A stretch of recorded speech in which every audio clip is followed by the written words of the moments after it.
Hello बच्चों, कैसे हैं आप सभी। बच्चों, हमने पिछली कक्षा में अभी तक हमने 2 कक्षा किया है, जिसमें हमने एक कक्षा में वस्तुनिष्ठ को करा। ठीक है, उसके बाद मैंने इकाई 1 के बहुत सारे क्वेश्चन मैंने आपको कराए थे। उसके अलावा भी बहुत सारे और क्वेश्चन हैं, जो भी इंपॉर्टेंट क्वेश्चन थे उसको हमने डील कर रहे थे। ठीक है, क्योंकि एग्जाम पास है, उसी को देखते हुए मोस्ट इंपॉर्टेंट क्वेश्चन सारे को तो कराना पॉसिबल है नहीं। तो जो भी एग्जाम के पॉइंट ऑफ व्यू से अच्छा हमें लग रहा है या आ सकता है करके, उसको मैं करा रहा हूँ। आप लोग भी अपने स्तर पे बहुत तैयारी को थोड़ा स्ट्रॉन्ग रखिए। ठीक है, चलिए, तो आज जो मैं कराऊंगा वो है इकाई 2, जिसमें हम लोग क्या पढ़ते हैं, वंशागति विविधता, वंशागति का आणविक आधार और विकास के बारे में हम लोग चर्चा करते हैं। अच्छा, पिछले क्लास में कुछ डायग्राम है ना, मैं आपको बताऊंगा बोला था, है ना, वो मैं बता ही रहा था कि क्लास जो है वो एंड हो गया था। ठीक, तो देखेंगे कुछ डायग्राम उसमें है ना, मानव जन्म से रिलेटेड।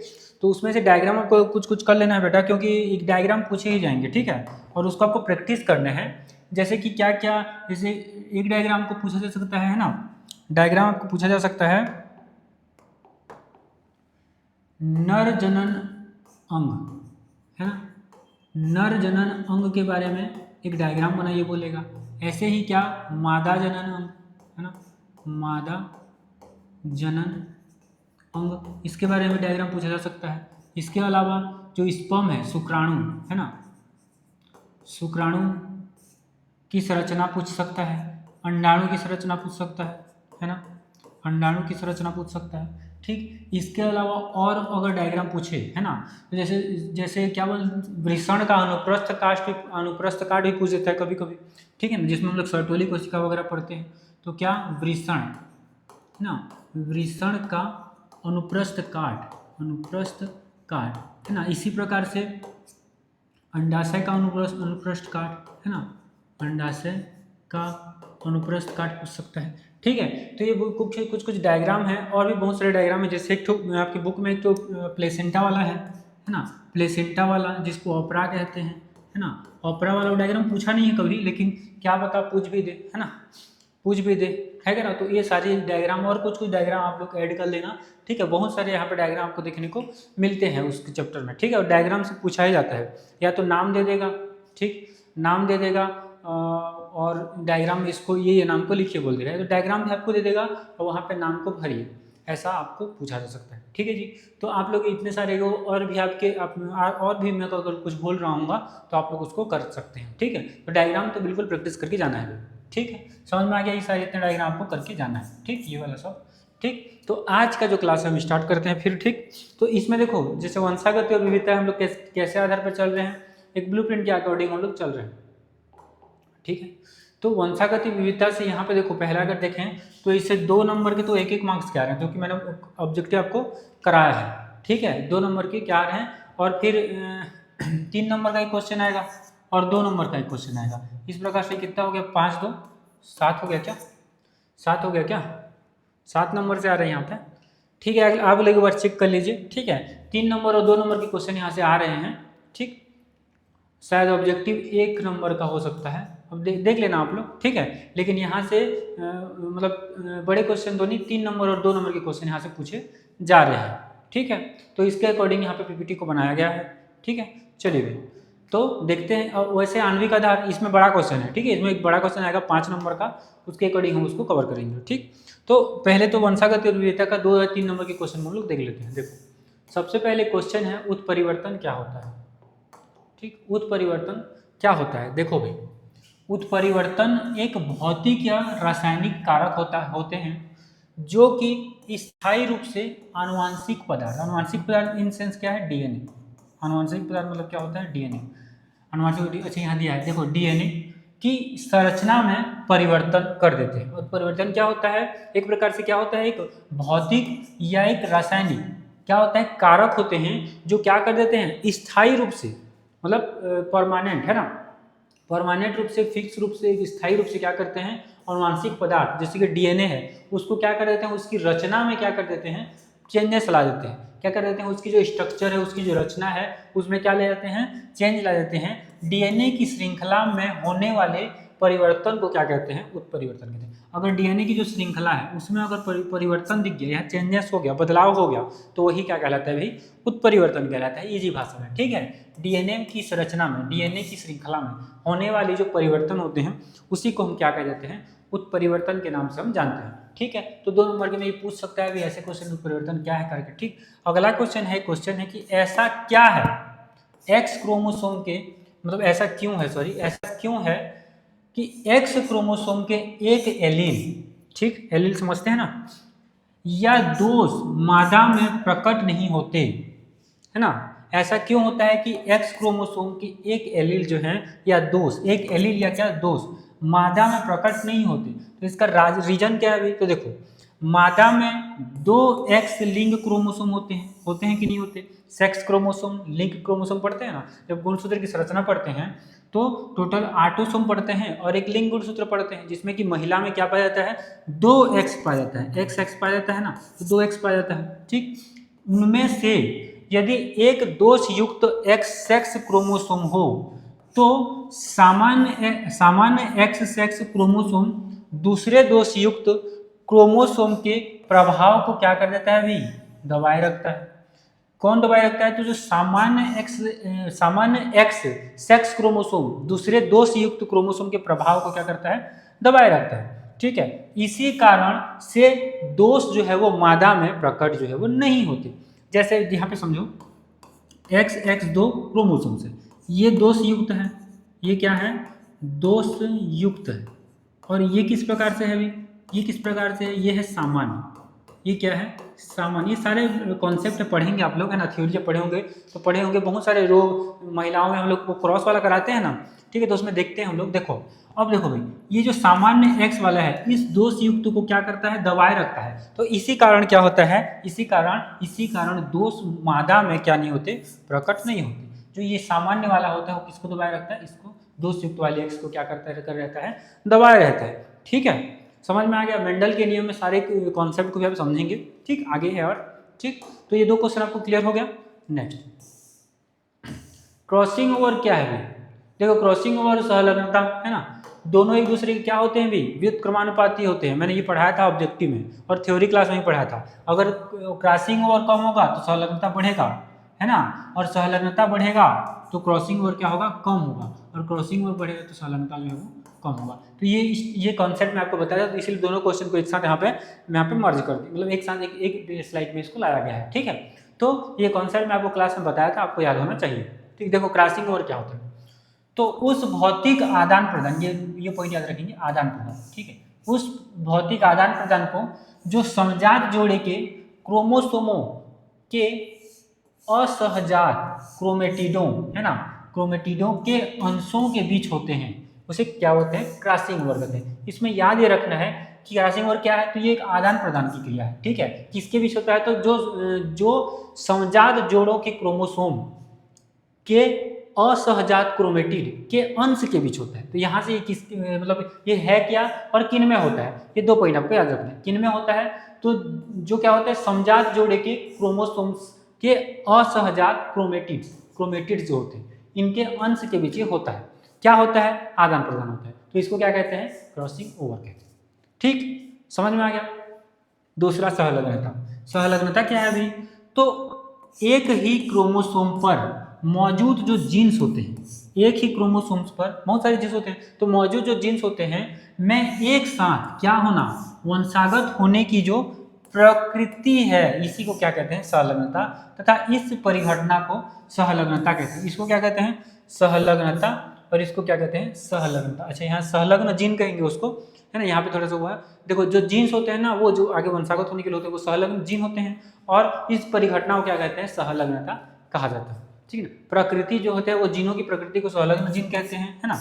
तो आप लोग ऐसे भी लिख सकते हैं, कोई दिक्कत नहीं है। तो इसको मैंने क्लास में बहुत ही अच्छे से पढ़ाया था आप लोगों को, लिंकेज क्या होता है करके।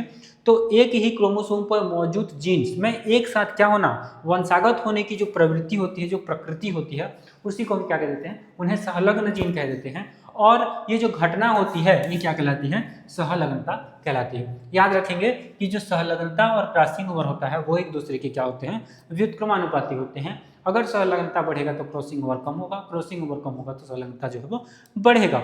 जस्ट दोनों के वो क्या होते हैं, विपरीत होते हैं। ठीक है, सॉरी।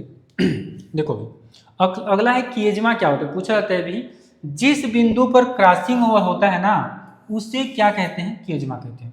अभी हमने पढ़े ना क्रॉसिंग ओवर है ना, एक आदान प्रदान होने की क्रिया को कह रहे थे, ठीक है।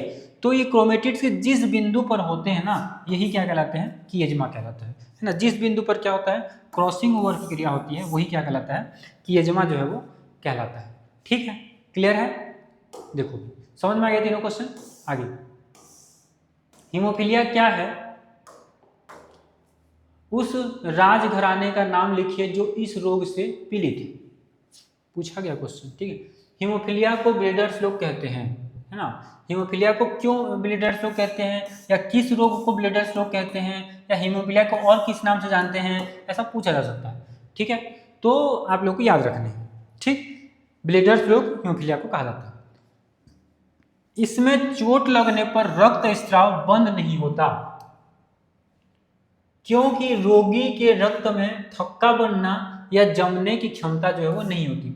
यह रोग देखो भाई, ब्रिटेन की महारानी एलिजाबेथ के घराने में सबसे पहले देखी गई। तो यहाँ पूछा गया ना किस राजघराने वाला, तो ये किसके घर में, ब्रिटेन के महारानी थी एलिजाबेथ, इनके घर में ये रोग जो देखा गया था। इसमें जो रक्त अगर स्त्राव हो गया तो रक्त का स्त्राव जो है वो बंद नहीं होता, उसमें थक्का नहीं बनता। ठीक है, थक्का बनना या जमना की क्षमता जो है उसमें नहीं पाई जाती है ना, इसीलिए इसको क्या कहते हैं, ब्लीडर्स लोग कहते हैं। इसमें ब्लीडिंग वगैरह, ब्लीडिंग जो है वो देखने को मिलता है, होता रहता है। ठीक है, तो समझ गए हीमोफीलिया रोग। लिंग सहलग्नता क्या है, लिंग सहलग्नता क्या है, देखो अभी सहलग्नता पढ़े थे ना, अभी लिंग सहलग्नता क्या, देखो एक ही गुणसूत्र के उपस्थित जीन्स में यह प्रकृति होती है कि वे मौलिक संयोजन में रहते हैं और एक ही युग्मक में क्या करते हैं, प्रवेश करते हैं।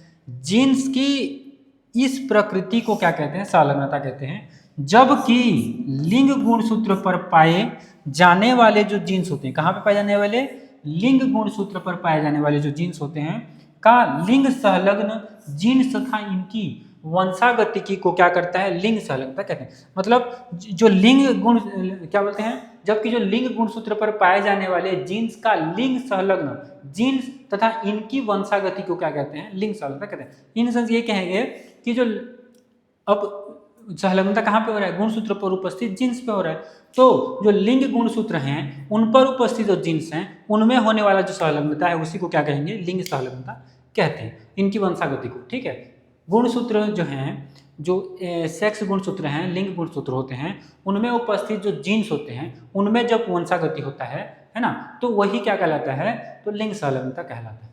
ठीक, समझ में आ गया। नेक्स्ट क्वेश्चन,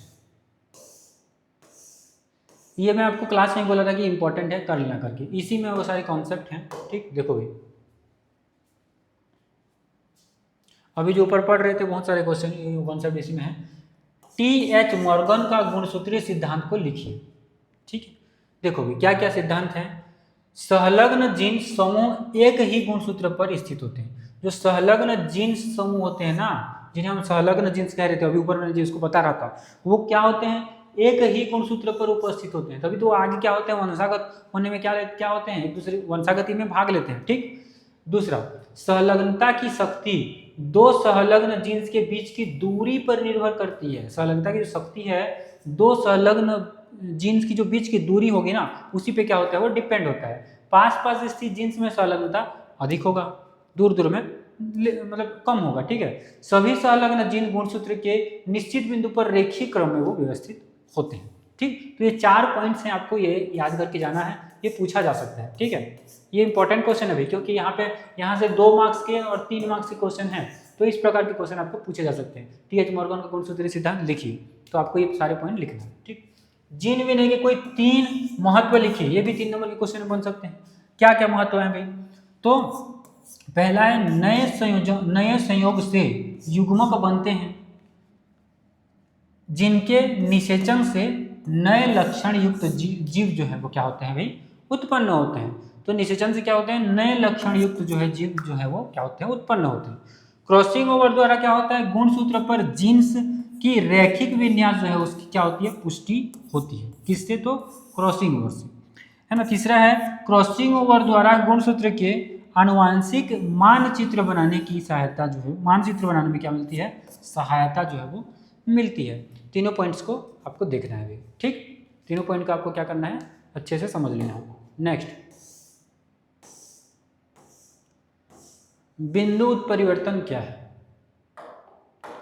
बिंदु उत्परिवर्तन क्या है? ठीक है, बिंदु उत्परिवर्तन क्या है ये आपको बताना है।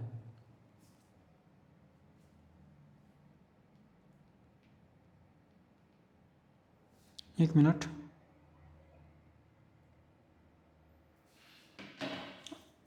देखो भी बिंदु उत्परिवर्तन क्या है, पहले ये देखो तो ये क्या है।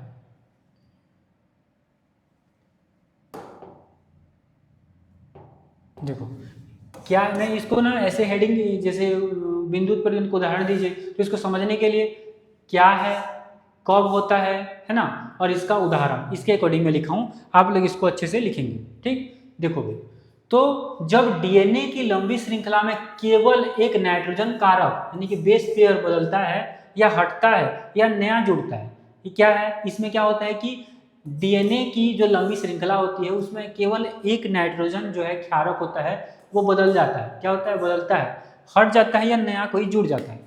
ये है बिंदु मुख्य रूप से क्या प्रक्रिया होता है, तो ये प्रक्रिया होता है कि डीएनए की श्रृंखला में केवल एक नाइट्रोजन क्षारक में एक ऐड हो जाएगा या एक क्या होता है, हट जाता है। कब होता है?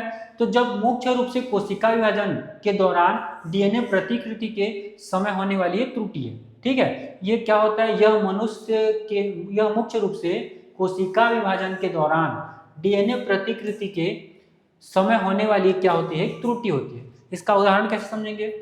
तो अपने दात्र कोशिका और रक्तता, जैसे सिकल सेल एनीमिया, मैंने उस दिन पढ़ाया था है ना, सिकल सेल एनीमिया का सही उल्लेख किया है ना। इसमें हीमोग्लोबिन की बीटा ग्लोबिन श्रृंखला के छठे स्थान पर ग्लूटामिक एसिड की जगह क्या बन जाता है, वेलिन आ जाता है। क्या जाता है इसकी जगह, ग्लूटामिक एसिड की जगह क्या आता है, वेलिन आ जाता है, क्योंकि डीएनए का एक क्षारक क्या होता है, जी होता है, जो किस में परिवर्तित हो जाता है, जी में परिवर्तित। देखो यहाँ एडिनिन है, यहाँ पे क्या यूरेसिल है। ठीक है, इसमें जो है वो बदल जाता है। ठीक है, तो इस प्रकार से ये होता है, इसको हम क्या कहते हैं, बिंदु उत्परिवर्तन में हम तो समझ सकते हैं। ठीक है, सिकल सेल एनीमिया जो है इसको हम इसका उदाहरण हो सकता है। ठीक है, बिंदु उत्परिवर्तन का। ठीक, समझ में आ गया? नेक्स्ट, बहुगुणिता को समझाइए। बहुगुणिता देखो वह स्थिति है जब कोशिका विभाजन के न हो सकने के कारण गुणसूत्र का एक पूरा समुच्चय अधिक हो जाता है। क्या हो जाता है? अधिक हो जाता है, जिससे गुणसूत्र की सामान्य संख्या जो है वो 46 से अधिक हो जाती है ना। यह एन्यूप्लाइडी का एक प्रकार है जिसमें सामान्य संख्या से क्या हो जाता है, एक या अधिक गुणसूत्र की हानि या क्या हो जाती है, वृद्धि हो जाती है। ठीक है, छवि में दिया गया उदाहरण जैसे कि टर्नर सिंड्रोम है ना, टर्नर सिंड्रोम वास्तव में बहुगुणिता का उदाहरण नहीं, बहुगुणिता का नहीं बल्कि मोनोसोमी का एक मामला है। यहाँ एक एक्स गुणसूत्र की हानि होती है। तो कुल मिला के बहुगुणिता में क्या हो जाता है, एक एक्स गुणसूत्र, मतलब यहाँ पे क्या हो जाता है, सामान्य संख्या 46 से बढ़कर जो है वो अधिक हो जाती है। बहुगुणिता है ना, बहु मतलब पॉली यानी कि बहुत ज़्यादा संख्या में। ठीक है, तो समझ में आ गया, ये तो मोनोसोमी है, ये नहीं है। इसीलिए जो टर्नर सिंड्रोम है उसमें क्योंकि एक क्या हो जाता है, कम बहुगुणिता नहीं है बल्कि यहाँ पे मोनोसोमी, यानी कि यहाँ पे एक मामला जो है वो कम का मामला है। ठीक है, कम होने का, हानि होने का। ठीक है, तो समझ में आ गया बहुगुणिता। जीन विनय के 3 विशेषता बताइए भी। जीन विनय के 3 विशेषता, क्रॉसिंग ओवर है ना, पढ़े थे ना अभी। देखो, यह एक गुणसूत्र के 2 अर्ध गुणसूत्रों में नहीं होता है ना, कि यजमा की संख्या युग्म गुणसूत्र की संख्या पर निर्भर करती है। यह नए संयोग बनाता है जिससे नए लक्षण युक्त जीव उत्पन्न होते हैं। क्रॉसिंग ओवर के कारण जीनों का रैखिक विन्यास जो है वो बना रहता है, लीनियर पेयर जो है वो क्या होता है, बना रहता है। ठीक है जी, समझ में आ गया? ठीक, तो इतने सारे। अब देखो यहाँ से अलग क्वेश्चन ऐसे कैसे पूछेगा, देखो इसको ऐसे पूछता है, सुगुणिता और अगुणिता को समझाइए, ऐसा आपको बोल देगा। निम्नलिखित को समझाइए, क में इसको दे देगा, क और ख में इसको दे देगा है ना, ख में इसको दे देगा, बताओ भाई है ना। तो इस प्रकार से आपको क्वेश्चन एग्जाम में पूछ सकता है, तो इसीलिए मैंने इसको, अब देखो थ्योरी के हिसाब से मैंने डाल दिया है। ठीक, देखो क्या होता है सुगुणिता, क्या होता है सुगुणिता। देखो, द्विगुणित जीव में गुणसूत्र के एक या अधिक सेटों के जुड़ने या हानि को क्या कहते हैं, सुगुणिता कहते हैं। 2 प्रकार के होते हैं, हैप्लाइड और पॉलीप्लाइड। दो प्रकार के होते हैं, क्या होते हैं, हैप्लॉइड और पॉलीप्लॉइड। इसमें क्या होता है, गुणसूत्र के एक या अधिक सेटों के या तो जुड़ते हैं या तो हानि होते हैं, इसी को क्या कहते हैं, सुगुणिता कहते हैं। ये दो प्रकार के होते हैं, हैप्लॉइडी और पॉलीप्लॉइडी। ऐसे ही असुगुणिता में क्या होगा, सॉरी असुगुणिता में क्या होगा, देखो भाई, असुगुणिता एक आनुवंशिक विकार है जिसमें गुणसूत्र की कुल संख्या समान नहीं होती। आमतौर पर क्या होता है, एक या कुछ गुणसूत्र अधिकता या हानि के कारण होती है। यह कोशिका विभाजन के समय क्रोमेटिड के विसंयोजन की अनुपस्थिति के कारण जो है वो होता है। अब देखो इसका उदाहरण में अगर देखें, है ना, असुगुणिता का अगर उदाहरण देखें, ये उदाहरण है, ठीक है। यदि एक अतिरिक्त गुणसूत्र प्रति मतलब कि ट्राइसोमी मौजूद है तो गुणसूत्र की संख्या क्या होगी, 47 होगी। यदि एक गुणसूत्र प्रति अनुपस्थिति यानी कि मोनोसोमी है तो गुणसूत्र की संख्या क्या होगी, 45 होगी। तो ये इसके क्या है, उदाहरण है भाई, ठीक है, ये इसके क्या है, उदाहरण है। तो आप लोग इसको ध्यान देना है, ठीक, असुगुणिता और सुगुणिता, ठीक है। नेक्स्ट है प्रभाविता का नियम, ठीक है। क्या है, प्रभाविता का नियम, है ना। तो किसने दिया था भाई, मेंडल ने दिया था, ठीक है। किसने दिया था, मेंडल ने दिया हुआ था। मेंडल ने किस पर प्रयोग किया था, तो मटर पर प्रयोग किया था। कितने साल तक प्रयोग किया था, तो आप लोग को पता होना चाहिए कितने साल तक प्रयोग किया था, कब उनका जन्म हुआ था, वो कौन थे। मेंडल के बारे में सारे का सारा जानकारी मैंने आपको बताया है, ठीक है। तो आप लोग को ये याद होना चाहिए। लास्ट में इसके बारे में डिस्कस भी करेंगे मेंडल के बारे में, ठीक है। मेंडल ने मटर को क्यों चुना, है ना। आपको पता भी होगा मटर एक वर्षीय पौधा है, द्विलिंगी पौधा है ना। ये सारी चीज़ें आप लोगों को किसी पेज में आप लोग अपने जितना भी याद है उसको लिखा कीजिए, ठीक है। जैसे मेंडल कौन थे, कहाँ के थे, है ना, उनका जन्म कब हुआ, कितने साल तक उन्होंने प्रयोग किया, है ना, 8 से 10 साल तक उन्होंने कहा खाली प्रयोग किया था, ठीक है। और किस पे किया था, मटर पे किया था, है ना। तो ये सारी चीज़ें अच्छा, मेंडल को क्या कहते हैं, आनुवंशिकता का जनक, है ना, कहा जाता है। तो यहाँ पे मेंडल के बारे में कुछ कुछ लिख लीजिए, ठीक है ना। मेंडल कौन थे, मेंडल ने किस पर प्रयोग किया था, तो पहले तो मटर में, किसमें, मटर पे किया था। ये ऑस्ट्रिया के थे, कहाँ के थे, ऑस्ट्रिया के थे, ऑस्ट्रिया के थे, है ना। और ये किसी चर्च पे क्या थे, पादरी थे, क्या थे, पादरी थे, ठीक है। और इनके बारे में क्या पॉइंट है कि इन्होंने अपने प्रयोग में मटर को चुना, है ना। और इन्होंने लगभग 10 साल तक क्या था, इन्होंने अपना प्रयोग किया था, लगभग 10 साल है, ठीक है। और इन्होंने क्या था, मेंडल को क्या कहते हैं, आनुवंशिकता का जनक कहते हैं, आनुवंशिकता का जनक, है ना, फादर ऑफ हेरिडिटी का जनक कहते हैं, है ना। ये सारे पॉइंट आपको याद रखने हैं, ठीक है बात। तो और भी बहुत सारे पॉइंट है जो आपको आप लोग देख लेने हैं, ठीक है। तो मेंडल ने मुख्य रूप से कितने नियम दिए थे, तो मुख्य रूप से इन्होंने 3 नियम दिया था। कितने नियम दिया था, 3 नियम दिया था, जिसमें से कौन कौन से नियम थे भी, तो एक था प्रभाविता का नियम, है ना, प्रभाविता का नियम, ठीक है। एक पृथक्करण का नियम, पृथक्करण का नियम, और एक स्वतंत्र अपव्यूहन का नियम, स्वतंत्र अपव्यूहन का नियम, ठीक है। तो ये सारे नियम इन्होंने दिए थे, है ना।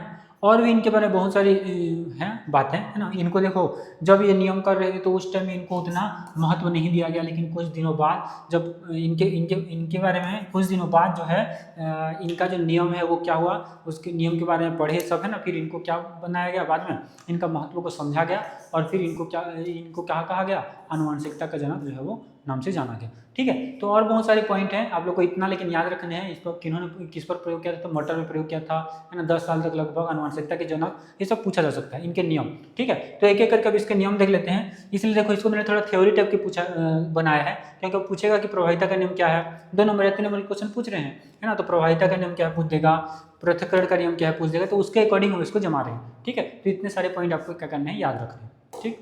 देखो पहला क्या नाम है, प्रभाविता का नियम। किसका नियम है, प्रभाविता का नियम, ठीक। क्या होता है इसमें, जब 2 विपरीत लक्षण वाले एलील साथ आते हैं, जब 2 विपरीत लक्षण वाले जो एलील है ना, एलील जो युग्म विकल्पी, है ना, जिसको हिंदी में क्या बोलते हैं, युग्म विकल्पी, वो क्या होता है, एक साथ आते हैं।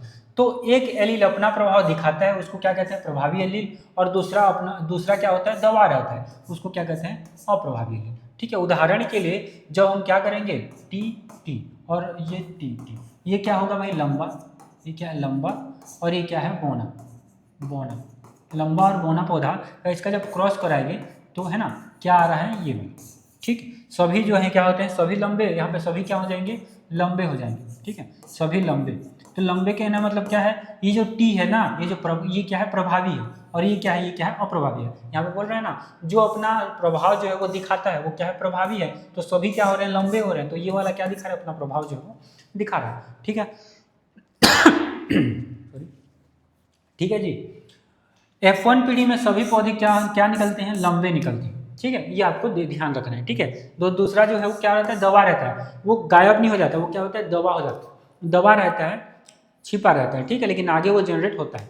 ठीक, तो ये पहला नियम है, इजी है, इस प्रकार से आपको लिखना है। दूसरा क्या है, समझने के लिए, समझने के अकॉर्डिंग में ये पीपीटी बनाया है। ठीक है, आप इसको देख के समझ पाएंगे। दूसरा क्या है, देखो पहले में क्या हो रहा था, एक प्रभावी लक्षण और एक प्रभावी लक्षण, प्रभावी और प्रभावी को क्या कर रहा था, दबा रहा था। जिसमें देखो पृथक्करण करें, किसी लक्षण के एलील युग्म गैमीट बनते समय अलग अलग हो जाते हैं और हर गैमीट में केवल एक एलील जो है वो जाता है। देखो इसके उदाहरण में जैसे टी पौधा है तो एक गैमीट टी और टी होगा। ठीक है, निषेचन पर फिर ये युग्म क्या है, बनते हैं। इसी कारण क्या होता है, F2 पीढ़ी में 3:1, 3 में क्या होते हैं, लंबे, और एक बौना भी अनुपात में जो है वो मिलता है। ठीक है, तो ये है पृथक्करण का नियम, जिसमें क्या होता है, लक्षण के एलील युग्म गैमीट बनते समय अलग हो जाते हैं, इसीलिए इसको क्या कहते हैं, पृथक्करण का नियम कहते हैं। क्या कहते हैं, ये क्या होता है, अलग हो रहे हैं, है ना, किसमें, गैमीट के बनते समय। तो इसीलिए क्या कहते हैं, उसको पृथक्करण का नियम कहते हैं। हर गैमीट में केवल एक एलील जो है वो जाता है, जैसे कि यहाँ पे आप देख सकते हैं।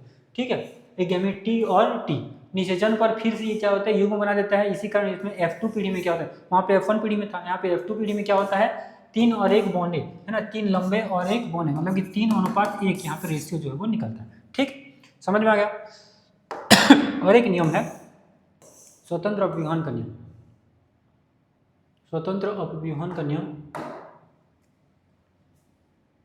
देखो भाई, अब देखो अलग अलग लक्षण के एलील एक दूसरे से स्वतंत्र रूप से गैमीट में जाते हैं। अलग अलग जो एलील हैं वो एक दूसरे से क्या होते हैं, स्वतंत्र रूप से गैमीट में जाते हैं, है ना। लक्षण के एक लक्षण की विरासत दूसरे को क्या करती है, प्रभावित नहीं करती। एक लक्षण की जो विरासत है वो दूसरे लक्षण को क्या नहीं करती, प्रभावित नहीं करती। यहाँ पे उदाहरण मटर का लिया गया था। द्विलक्षणीय संकरण में क्या होता है, द्विलक्षणीय मतलब द्विसंकरीय क्रॉस, है ना। द्विसंकरीय क्रॉस, एक संकरीय क्रॉस पढ़ते हैं ना, एक संकरीय क्रॉस, द्विसंकरीय क्रॉस पढ़े थे ना, एक संकरीय क्रॉस, है ना, और द्विसंकरीय क्रॉस। तो ये द्विसंकरीय क्रॉस का उदाहरण है, संकरीय क्रॉस, है ना। ये किसका उदाहरण है, स्वतंत्र अपव्यूहन, ये द्विसंकरीय का उदाहरण है। और ये एक संकरीय में क्या आता है, प्रभाविता, प्रभाविता और पृथक्करण, पृथक्करण ये इसमें आता है। ठीक है, ठीक है, समझ में आ गया। तो इसमें जो F2 पीढ़ी में अनुपात जो निकलता है वो क्या निकलता है, 9:3:3:1। ये आपको याद होना चाहिए। ठीक है, ये हमने पढ़ा था क्लास में, और सब क्या हो इसको याद भी किए थे। ठीक है, इसका एक बड़ा सा वो डायग्राम भी है, मतलब क्रॉस कराते हैं वो भी है, वो आपको प्रैक्टिस कराया होगा। ठीक है, इसीलिए हम उसको नहीं कर रहे हैं। देखो इसमें बीजों का रंग क्या होता है, पीला हरा, है ना। बीज की आकृति क्या होती है, गोल और झुर्रीदार। ठीक, तो ये 3 नियम थे, है ना। अब इसी से रिलेटेड कुछ कुछ क्वेश्चन आपकी बुक में, आपके एग्जाम में जो है वो पूछे जाते हैं। जैसे कि ये क्वेश्चन पूछा गया था, निम्न शब्दों को उदाहरण से समझाइए। एनसीईआरटी का क्वेश्चन है। सहप्रभाविता क्या है, 2021 में पूछा गया था। अपूर्ण प्रभाविता क्या है, 2021 में पूछा गया था, सेट ABC। तो ये मेंडल के नियम से रिलेटेड है, इसीलिए पहले मैंने क्या बताया, मेंडल का नियम आपको बताया, और फिर इस क्वेश्चन को हम कर रहे होंगे। तो सबसे पहले क्या देखेंगे, अपूर्ण प्रभाविता, उसके बाद हम क्या देखेंगे, सहप्रभाविता। ठीक है, देखो अपूर्ण प्रभाविता क्या होता है, इसमें कोई भी एलील पूरी तरह से क्या नहीं होता, प्रभावी नहीं होता। संकरण के बाद मध्यवर्ती मतलब कि बीच का लक्षण जो है वो दिखाई देता है, जैसे हमने उसमें देखा था प्रभाविता के नियम में। ठीक है, उदाहरण किसमें देखेंगे, तो मिराबिलिस जलापा, है ना। मिराबिलिस जलापा आपके बुक में दिया हुआ है। लाल फूल सफेद फूल, RR और RR। ठीक है, इनके बीच F1 पीढ़ी में क्या होता है, सबसे पहले F1 पीढ़ी में गुलाबी रंगा जाता है ऐसे। ठीक है, तो वही तो ऊपर देखे थे ना, वही ऊपर देखे थे, लेकिन वहाँ पे जो प्रभावी लक्षण है एक को छिपा रहा था। ठीक है ना, मतलब कि लंबा दिखाई दे रहा था, लंबा, और जब बोने में कर रहे थे लंबा दिखाई दे रहा था। लेकिन यहाँ जो होता है वो संकरण के बाद मध्यवर्ती लक्षण दिखता है, मतलब कि दोनों का लक्षण यहाँ पे आता है।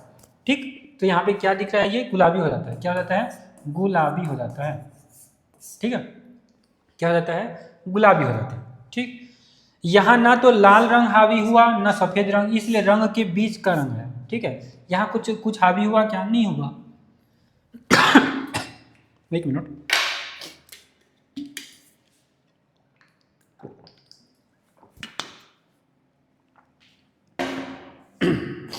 देखो भाई यहाँ पे कोई एक दूसरे पे किसी पे हावी थोड़ी हुए जी, नहीं हुए ना, एक दूसरे पे हावी ये नहीं होते हैं। क्या बनाए थे हमने देखो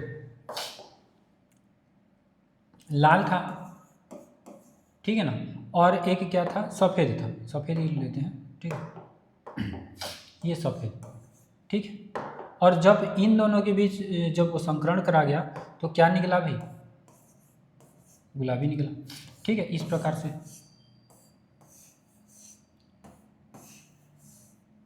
ठीक है। तो हुआ क्या एक्चुअल में, आप लोग ध्यान रखिए इसमें एक कोई एक दूसरे पर क्या हुआ, प्रभाव नहीं पड़ा। इसमें बोल रहा है ना हावी, यहाँ पे यहाँ ना तो लाल रंग हावी हुआ ना ही सफ़ेद रंग, इसलिए रंग का बीच रंग ये जो है वो क्या निकला, गुलाबी निकला। क्या निकला, गुलाबी निकला, ठीक है। क्या निकला भी, गुलाबी निकला। तो इसमें क्या हो रहा है बेसिकली देखो, तो जब संतति में माता पिता के लक्षण का मिश्रित या बीज का रूप देखें तो इसको क्या कहते हैं, अपूर्ण प्रभाविता कहते हैं, ठीक। ना उसमें प्रभावी वाला आया ना अप्रभावी वाला आया, बीज का लक्षण आया, तो इसलिए इसको क्या कहते हैं, अपूर्ण प्रभाविता जो है वो नाम दिया गया है, ठीक है जी। नेक्स्ट और एक तो क्या पूछे थे हम लोग, सहप्रभाविता क्या होता है, साथ साथ, सह मतलब साथ साथ। देखो इसमें दोनों एलील बराबर प्रभाव दिखाते हैं, कोई भी एलील दबाव नहीं दबता नहीं है, दोनों लक्षण क्या होते हैं, साथ साथ व्यक्त होते हैं। ये साथ साथ वर्ड याद रखना सहप्रभाविता के लिए, दोनों जो एलील हैं वो दबते नहीं हैं और साथ साथ जो है व्यक्त होते हैं। उदाहरण के लिए मानव का क्या, ए ओ बी जो है वो रक्त समूह। देखो अगर ये आई ए और आई बी एलील है तो आई ए आई बी व्यक्त का रक्त समूह क्या होगा, ए बी होगा, ठीक है। यहाँ पर ए का मतलब क्या होता है, एंटीजन है ना, और बी का मतलब एंटीजन। यहाँ पे ए और बी क्या है, एंटीजन है, दोनों एक साथ दिखाई देते हैं, कोई मध्यवर्ती नहीं, दोनों क्या होते हैं, एक साथ दिखाई देते हैं, कोई भी मध्यवर्ती जो है यहाँ पे नहीं होता। इसीलिए ये किसका उदाहरण है, तो सहप्रभाविता का उदाहरण है। किसका उदाहरण है, सहप्रभाविता, जिसका मतलब क्या होता है, साथ साथ, ठीक है। समझ में आ गया, ठीक है जी। तो उम्मीद कर रहा हूँ ये सारे क्वेश्चन आपको समझ में आ रहे होंगे, ठीक है ना। अपूर्ण प्रभाविता क्या है, सहप्रभाविता क्या है, इस प्रकार से आपको 2 नंबर 3 नंबर क्वेश्चन आपको पूछे जा सकते हैं, ठीक है जी। ठीक है, अब नेक्स्ट क्वेश्चन क्या है भाई, देखिए नेक्स्ट क्वेश्चन हमारे पास क्या है, तो नेक्स्ट क्वेश्चन है सेंट्रल डोग्मा, है ना। सेंट्रल डोग्मा किसे कहते हैं, ये आपके लिए नेक्स्ट क्वेश्चन, ठीक। बताएंगे भी सेंट्रल डोग्मा क्या होता है। देखा जाए इसमें एक ऑब्जेक्टिव मैंने कराया था कि सेंट्रल डोग्मा का रिवर्स फ्लो होता है, ऐसा करके एक तो ऑप्शन मैंने ऑब्जेक्टिव में आपको कराया हुआ था, ठीक है। सेंट्रल डोग्मा का रिवर्स फ्लो क्या होता है, तो मैंने आपको बताया था कि जो सामान्य सेंट्रल डोग्मा होता है, सामान्य है ना, क्या होता है, सामान्य सेंट्रल डोग्मा होता है, इसकी बात हम लोग अभी यहाँ पे करेंगे। सेंट्रल डोग्मा किसे कहते हैं, तो सामान्य सेंट्रल डोग्मा है में इसका जो फ्लो होता है वो क्या होता है, डीएनए, ठीक है। यहाँ से क्या होता है, आरएनए, ठीक है। फिर क्या होता है, प्रोटीन होता है, क्या होता है, प्रोटीन होता है, ठीक है बात। लेकिन ये तो सामान्य में, क्योंकि रिवर्स फ्लो पूछा जाता है ना ऑब्जेक्टिव में, हमने करा था ऑब्जेक्टिव में, क्या हम लोग लिए थे, डीएनए की जगह क्या आ गया था, आरएनए, है ना, फिर डीएनए और फिर क्या आ गया था, प्रोटीन। अच्छा ये मैं क्यों बता रहा हूँ, क्योंकि ऑब्जेक्टिव में पूछा जाता है, ठीक है। सेंट्रल डोग्मा का रिवर्स फ्लो क्या है, अब हम लोग पढ़ते हैं सेंट्रल डोग्मा क्या है। देखो भाई, तो सेंट्रल डोग्मा अर्थात क्या होता है, आनुवांशिक सूचनाओं का प्रवाह डीएनए में उपस्थित नाइट्रोजनियस क्षारक का क्रम ही पॉलीपेप्टाइड श्रृंखला में अमीनो अम्ल को निर्धारित करता है। यहाँ से याद रखना आनुवांशिक सूचना करके, ठीक है। आनुवांशिक सूचनाओं का प्रवाह है, इसमें क्या होता है, डीएनए में उपस्थित जो नाइट्रोजिनस क्षारक होते हैं ना, क्षारकों का जो क्रम है, क्रम ही क्या करता है, पॉलीपेप्टाइड श्रृंखलाओं में अमीनो अम्ल को निर्धारित जो है वो कर रहा होता है, ठीक है। प्रोटीन संश्लेषण के समय सर्वप्रथम क्या होता है, डीएनए में संचित जो आनुवांशिक सूचनाएं होती हैं वो डीएनए से कहाँ, एमआरएनए में स्थानांतरित हो जाती हैं, और एमआरएनए से पुनः सूचनाओं का क्या होता है, प्रोटीन की मात्रा जो है वो अनुवादित जो है वो होती है। प्रोटीन की मात्रा में क्या होती है, अनुवादित होती है, डीएनए से एमआरएनए से यहाँ से प्रोटीन, ठीक है। तो यही बात को यहाँ बता रहा है, इसी चीज को हम क्या कहते हैं, सेंट्रल डोग्मा कहते हैं, जो कि यहाँ पे मैंने लिख दिया है, डीएनए फिर एमआरएनए फिर ये प्रोटीन इसको कहेंगे, ठीक है। पॉलीपेप्टाइड जो है वो क्या है, प्रोटीन ही है, ठीक है जी। समझ में आ गया। तो देखो यह प्रवाह निम्नलिखित प्रकार से होता है, एक दिशीय प्रवाह, चक्रित प्रवाह और चक्रीय प्रवाह, विपरीत प्रवाह। विपरीत प्रवाह मतलब रिवर्स फ्लो, यही मैंने यहाँ पे आपको बताया था और यही क्वेश्चन में पूछा जाता है। ठीक है, एक दिशीय प्रभाव, चक्रीय प्रभाव और विपरीत प्रभाव आपको याद रखना है। ये 3 प्रकार से होते हैं करके, ये तीनों में आपको ऑब्जेक्टिव में ये पूछा जाता है, इसीलिए मैं आपको बता रहा हूँ। और सेंट्रल डोगमा क्या आपको ये पता चल गया, तो इसका सामान्य रूप यही होता है। ये कौन सा रूप होता है, ये सामान्य रूप होता है। ये 3 प्रकार से प्रभाव होता है, एक दिशीय, चक्रीय और क्या होता है भाई, विपरीत प्रभाव होता है। क्लियर है भाई यहाँ तक? ये क्वेश्चन आपको समझ में आ गया, सेंट्रल डोगमा क्या है समझाइए, तो ऐसे आपको लिखना है। नेक्स्ट क्वेश्चन भाई, ठीक, उम्मीद है यहाँ तक आपको समझ में आया होगा। नेक्स्ट, प्रूफ रीडिंग क्या होता है, और प्रूफ रीडिंग एवं डीएनए की मरम्मत क्या होती है। डीएनए की मरम्मत आप बिल्कुल इससे परिचित होंगे, डीएनए मरम्मत 11th में भी पढ़े होंगे, 11th या पिछले क्लास में डीएनए मरम्मत है ना, ये सुने होंगे नाम, नहीं सुने हैं तो अभी देख लीजिए। देखो भाई, कभी कभी क्या होता है, डीएनए प्रतिकृतिकरण के समय, अभी डीएनए प्रतिकृतिकरण क्या है इसको डिटेल से पढ़ेंगे ना, लास्ट में ये क्वेश्चन में ये पूछा जाता है, बड़े क्वेश्चन में पूछता है, पढ़ेंगे इसको, ठीक है। तो कभी कभी क्या होता है, डीएनए प्रतिकृतिकरण के समय डीएनए श्रृंखला में क्षारकों का जो क्रम होता है, क्षारकों का क्रम जो होता है वो क्या होता है भाई, बदल जाता है। तब डीएनए पॉलीमरेज एंजाइम इस गलती का पता लगा लेता है। कौन लगा लेता है इस गलती का पता, डीएनए पॉलीमरेज जो एंजाइम है ये किसका पता लगा लेता है भाई, तो जो क्रम बदला ना, अभी हमने क्या पढ़ा, कभी कभी डीएनए प्रतिकृतिकरण के समय डीएनए की जो श्रृंखला है इसमें जो क्षारकों का जो क्रम है वो क्या होता है, बदल जाता है। क्षारकों का जो क्रम है वो क्या हो जाता है, बदल जाता है, जिसको क्या करता है डीएनए पॉलीमरेज एंजाइम इस गलती का वो क्या कर लेता है भाई, पता लगा लेता है। ठीक है, तो इसे क्या कहते हैं, प्रूफ रीडिंग कहते हैं। जब ये पता लग जाना ही क्या कहला रहा है इसका, मतलब पता लग जाना ही क्या कहला है यहाँ पे, प्रूफ रीडिंग कह रहा है। कौन पता लगा रहा है, डीएनए पॉलीमरेज एंजाइम, किसकी पता लगा रहा है, तो क्षारकों के क्रम की। क्या पता लगा उसमें कि डीएनए प्रतिकृतिकरण के समय इनमें क्या हुआ है, बदलाव जो है वो हुआ है। ठीक, समझ में आ गया। बाद में यह एंजाइम गलत क्षारक को वहां से हटा देता है, लेकिन जब कोई ऐसी गलती डीएनए की पकड़ में नहीं आती तो कुछ एंजाइम डीएनए के इन गलती को खंडों में, डीएनए के इन गलत खंडों को क्या होता है, काट कर उसके स्थान पर सही खंड को जोड़ देते हैं। इसे क्या कहते हैं, डीएनए मरम्मत कहते हैं। मतलब जो गलत डीएनए होते हैं उसकी जगह सही डीएनए को जोड़ देना, है ना, सही जो डीएनए है उसको जोड़ देना क्या कहलाता है भाई, डीएनए मरम्मत जो है वो कहलाता है। ठीक, डीएनए मरम्मत कहलाता है। तो समझ में आ गया आपको, डीएनए जो प्रूफ रीडिंग है वो क्या कहलाता है और डीएनए मरम्मत क्या होता है। प्रूफ रीडिंग मतलब एक हिसाब से आपको क्या याद रखना है, डीएनए पॉलीमरेज एंजाइम को याद रखना है। क्या करता है अभी डीएनए पॉलीमरेज एंजाइम, गलती का जो पता है वो लगा लेता है ना, क्या गलती हुआ है डीएनए के जो खंड में, है ना, क्षारकों के जो क्रम में इसमें क्या गलती हुआ है इसको ये पता लगा लेता है, यही क्या कहलाता है, प्रूफ रीडिंग कहलाता है। और जो गलत जो वो होता है ना, यहाँ पे लिखा है हम लोग गलत खंड, है ना, गलत खंड को काट कर उसके जगह सही स्थान को जोड़ देना ही क्या कहलाता है, डीएनए मरम्मत जो है वो कहलाता है। ठीक, समझ में आ गया। नेक्स्ट है भाई, नेक्स्ट क्या है, जेनेटिक कोड क्या होता है। जेनेटिक कोड क्या होता है, इसकी खोज के बारे में आप क्या जानते हैं या क्या समझते हैं, इसको लिखना है। बताया था मैं क्लास में, इसको बड़े डिटेल से पढ़े थे। ठीक है, तो यहाँ पे जो भी नोट्स के फॉर्म में लिखा है आप लोग, हम उसको क्या कर लेंगे, रीडिंग एक बार कर लेंगे। देखो भाई, mRNA में उपस्थित 3 न्यूक्लियोटाइडों के अनुक्रम को जो प्रोटीन अणुओं को क्या करते हैं, कोड करते हैं, उसे ही क्या कहलाते हैं, उसे ही क्या कहते हैं भाई, आनुवांशिक कोड कहते हैं। mRNA में उपस्थित 3 जो न्यूक्लियोटाइडों के अनुक्रम होते हैं, जो किसको, प्रोटीन के अणुओं को क्या करते हैं, कोड करते हैं, क्या करते हैं, कोड करते हैं, वही क्या कहलाते हैं, आनुवांशिक कोड कहते हैं। अब देखो इसके बारे में देखो, जो 1905 है ना, सॉरी 1950 में नीरेनबर्ग ने सर्वप्रथम, याद रखना, जेनेटिक कोड की खोज किसने की थी, ऑब्जेक्टिव में कराया हूँ, कब की थी अगर पूछ दे तो 1950। ये नीरेनबर्ग वाला कराया हूँ कि नहीं कराया हूँ ऑब्जेक्टिव में, याद करिए, कराया हूँ ना ऑब्जेक्टिव में। ठीक है, तो यहाँ से यह बात याद रखना, यहाँ से ऑब्जेक्टिव में भी पूछ जा सकता है। ठीक है, तो जेनेटिक कोड की खोज कब हो गई थी, 1950। किसने की, तो नीरेनबर्ग ने सर्वप्रथम जेनेटिक कोड के ट्रिपलेट की खोज जो है वो की थी।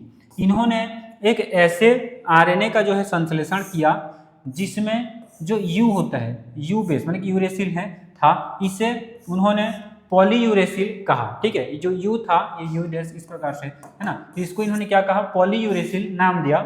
जब इन्होंने इसको ऐसे संवर्धन माध्यम में रखा जिसमें प्रोटीन के संश्लेषण के लिए आवश्यक अवयव थे, तब इसे प्रोटीन अवयव प्राप्त हुआ। ठीक है, कब प्राप्त हुआ, तो जब जिसमें इन्होंने क्या किया, ऐसे संवर्धन में इसको रखा जिसमें प्रोटीन संश्लेषण के लिए आवश्यक जो अवयव वो थे, तब इसमें क्या मिला उनको, प्रोटीन के अवयव जो है वो प्राप्त हुए। ठीक है, तो इन्होंने इसको क्या नाम दिया था, तो पॉलीयूरेसिल नाम दिया था।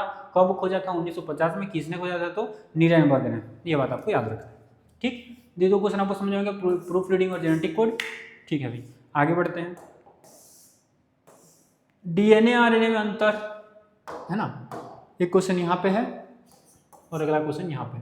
ठीक, पहले ये क्वेश्चन देख लेते हैं, डीएनए और आरएनए में अंतर। ये क्वेश्चन शायद ही ऐसा कोई होगा 12th का स्टूडेंट जिसको नहीं पता होगा। ठीक है, और अगर नहीं पता है तो बड़े ही सोचने वाली बात है। ठीक है, क्योंकि बहुत ही इजी क्वेश्चन है, बहुत टाइम से आप पढ़ते आ रहे हैं। ठीक है, जैव अणु में पढ़े होंगे, ठीक, केमिस्ट्री में भी पढ़े होंगे थोड़ा बहुत, डीएनए आरएनए, है ना, न्यूक्लियोटाइड न्यूक्लियोसाइड से सारे अंतर, ऐसे अंतर पूछे जाते हैं। ठीक है, वो भी देख लेना, न्यूक्लियोसाइड और न्यूक्लियोटाइड, है ना। यहाँ पे देखो डीएनए और आरएनए में हम अंतर देखेंगे।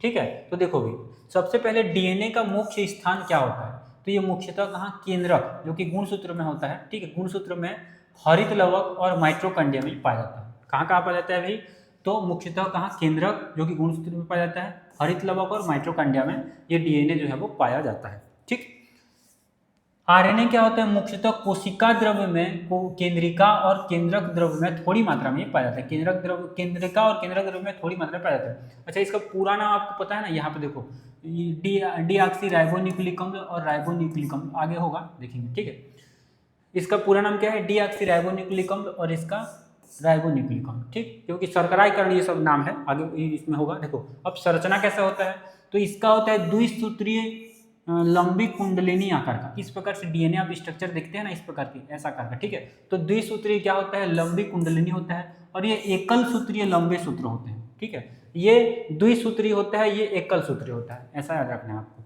ठीक, आरएनए क्या होता है, एकल सूत्रीय होता है, और डीएनए क्या होता है, द्विसूत्रीय। शर्करा, यहीं से इसका नाम बना डीऑक्सीराइबोज शर्करा। इसमें क्या पाया जाता है, डीएनए में डीऑक्सीराइबोज शर्करा पाया जाता है, और आरएनए में क्या पाया जाता है, राइबोज शर्करा पाया जाता है।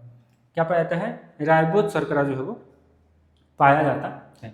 ठीक, नाइट्रोजनी बेस मैं बताया था, ये जो ऑब्जेक्टिव करा रहा था, तो देखो प्यूरिन और पिरिमिडिन दोनों में है। ठीक है, लेकिन यहाँ पे एडेनिन ग्वानिन, यहाँ पे एडेनिन ग्वानिन, लेकिन यहाँ पे साइटोसिन और थायमिन है। यहाँ पे साइटोसिन तो होगा, लेकिन इसकी जगह में, ये थायमिन की जगह में क्या हो जाता है, यूरेसिल हो जाता है। ये बात भी आपको याद रखना है, ये पॉइंट भी आपको ऑब्जेक्टिव में पूछ लेगा, तो इसको स्टार पॉइंट बना लो। ठीक है, ये क्या होता है, ये पॉइंट भी आपको क्या ऑब्जेक्टिव में पूछा जा सकता है कि क्या डिफरेंस हो सकते हैं आरएनए और डीएनए में। ठीक, क्षार अनुपात क्या होता है, तो प्यूरिन और पिरिमिडिन का अनुपात जो है वो समान होता है डीएनए में, लेकिन क्षारकों का अनुपात समान नहीं होता आरएनए में। क्षारकों का अनुपात जो है वो समान नहीं होता आरएनए में, डीएनए में जो है ये समान होता है। कार्य क्या है अभी दोनों का, है ना, तो डीएनए का कार्य है अनुवांशिक पदार्थ, यही तो है, डीएनए ही तो अनुवांशिक पदार्थ है ना। जब आणविक अनुवांशिक पदार्थ की आणविक संरचना के बारे में हम डिस्कस कर रहे होते हैं, तो जनरली हम डीएनए की बात कर रहे होते हैं, है ना। तो अनुवांशिक पदार्थ क्या क्या है, तो डीएनए, क्या है, डीएनए। ठीक है, कोशिका क्रियाओं का नियंत्रण करने का ये कार्य करता है, और ये क्या करता है, आनुवांशिक सूचना का वाहक होता है। ये क्या होता है, आनुवांशिक सूचना का वाहक होता है, साथ ही साथ प्रोटीन संश्लेषण का भी जो है वो काम कर रहा होता है आरएनए। ठीक, स्वगुणन की क्षमता जो है इसमें पाया जाता है, प्रतिकृतिकरण जो पढ़ते हैं इसमें नहीं पाया जाता स्वगुणन की क्षमता।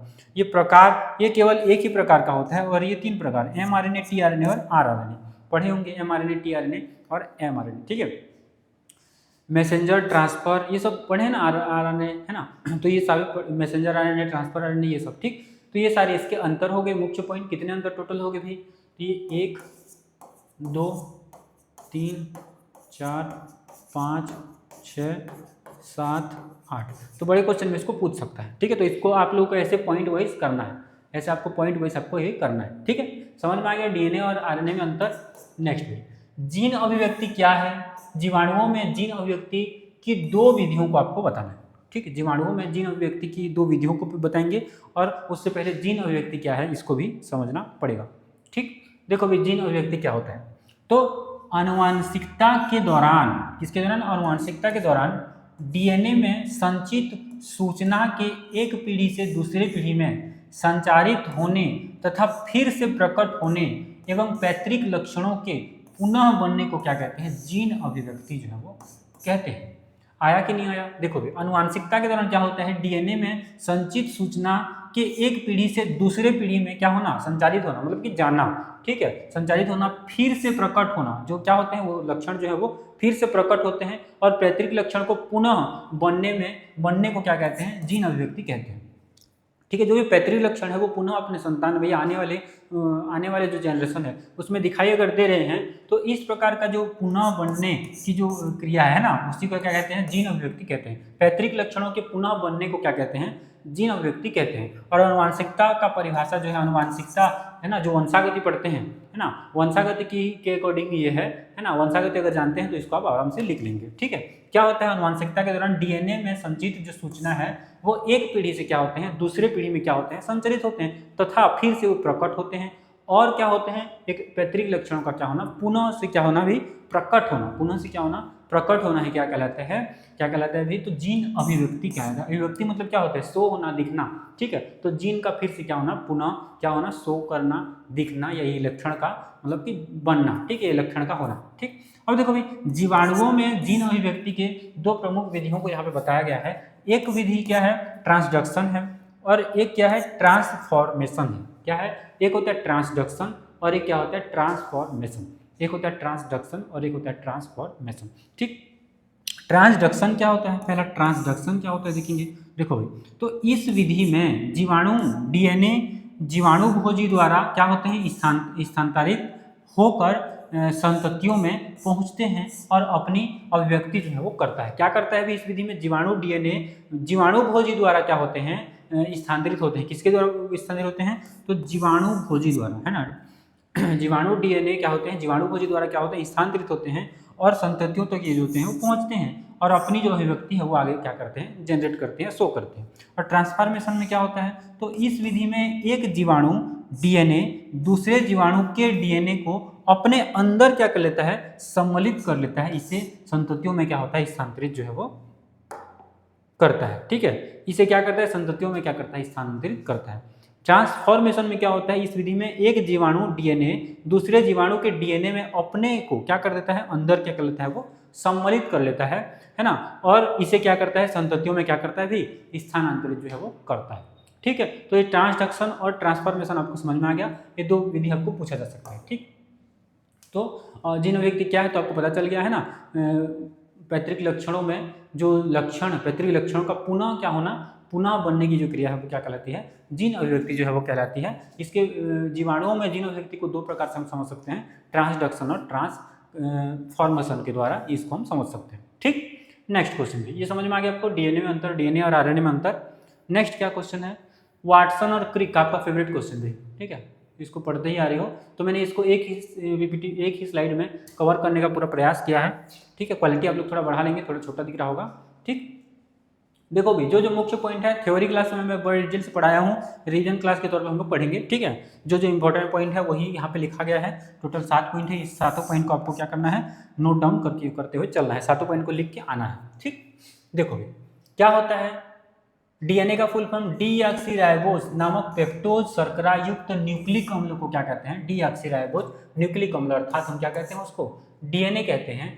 कौन, किन्होंने दिया था, वाटसन एवं क्रिक ने कब दिया था, 1953 में। डीएनए की संरचना को क्या किया था, प्रदर्शित करने के लिए विकिल्सन नामक वैज्ञानिक के साथ मिलकर डीएनए के अणु के अवयवों की व्यवस्था को क्या किया था, एक द्विकुंडलित प्रतिरूप है ना, डबल हेलिकल मॉडल द्वारा प्रस्तुत किया था। यही पूछ सकता है, डबल हेलिकल मॉडल किसने दिया था, है ना, किसने प्रस्तुत किया था, समझाइए ऐसे करके। ठीक है, तो इस डीएनए मॉडल की जो प्रमुख बातें हैं वो क्या हैं, वो निम्नलिखित हैं, वो प्रमुख बातें ये हैं।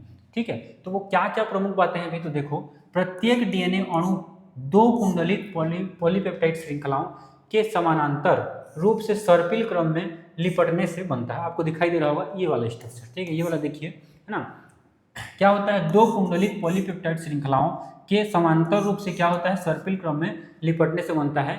इस दोनों श्रृंखलाओं अर्थात कुंडलों का जो व्यास है वो कितना होता है भी, 20 एंगस्ट्रॉन यहाँ पे होता है। कितना होता है, 20 एंगस्ट्रॉन जो है वो होता है। ठीक है, दूसरा पॉइंट क्या है, डीएनए अणु की इकाई न्यूक्लियोटाइड की होती है ना। डीएनए अणु की जो इकाई है वो किसकी बनी होती है, न्यूक्लियोटाइड की होती है। प्रत्येक न्यूक्लियोटाइड एक नाइट्रोजनी क्षारक, एक डीऑक्सीराइबोज शर्करा एवं एक फास्फोट अम्ल का क्या होता है, अंश होता है। ठीक है जी, तो दूसरा पॉइंट आपको क्या क्या समझना है इसमें, कि डीएनए अणु की इकाई न्यूक्लियोटाइड होती है। प्रत्येक न्यूक्लियोटाइड एक नाइट्रोजनी क्षारक है ना। अभी हम लोग पढ़ेंगे नाइट्रोजनी क्षारक को, ठीक है जो अभी ऊपर पढ़े थे।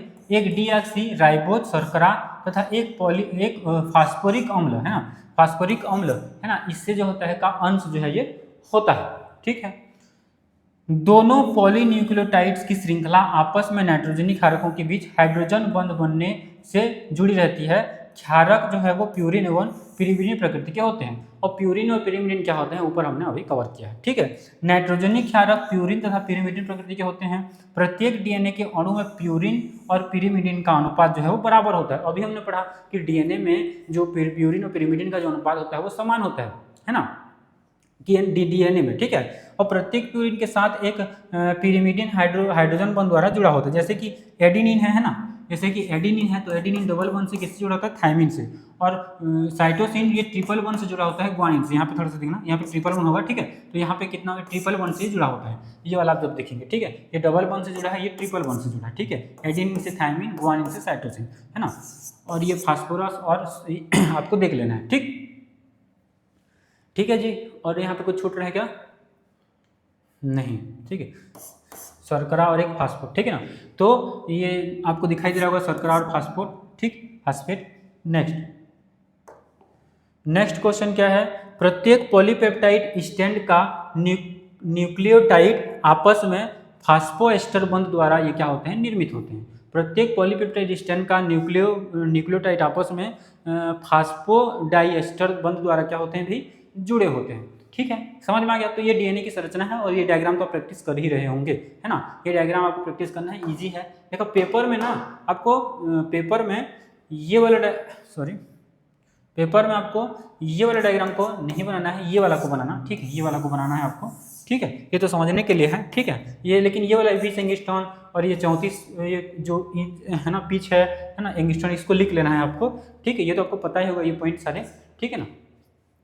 और इन दोनों के बीच की दूरी जो होती है ना, ये जो स्टैंड दिखाई दे रहा है इसकी 3.4 एंगस्ट्रॉन की दूरी होती है। और एक बार जो घुमाव हो रहा है ना, एक बार जो घुमाव होता है यहाँ से लेकर यहाँ तक, है ना, तो इसकी जो लंबाई है वो क्या होती है, 34 एंगस्ट्रॉन तक ये होती है, ठीक है।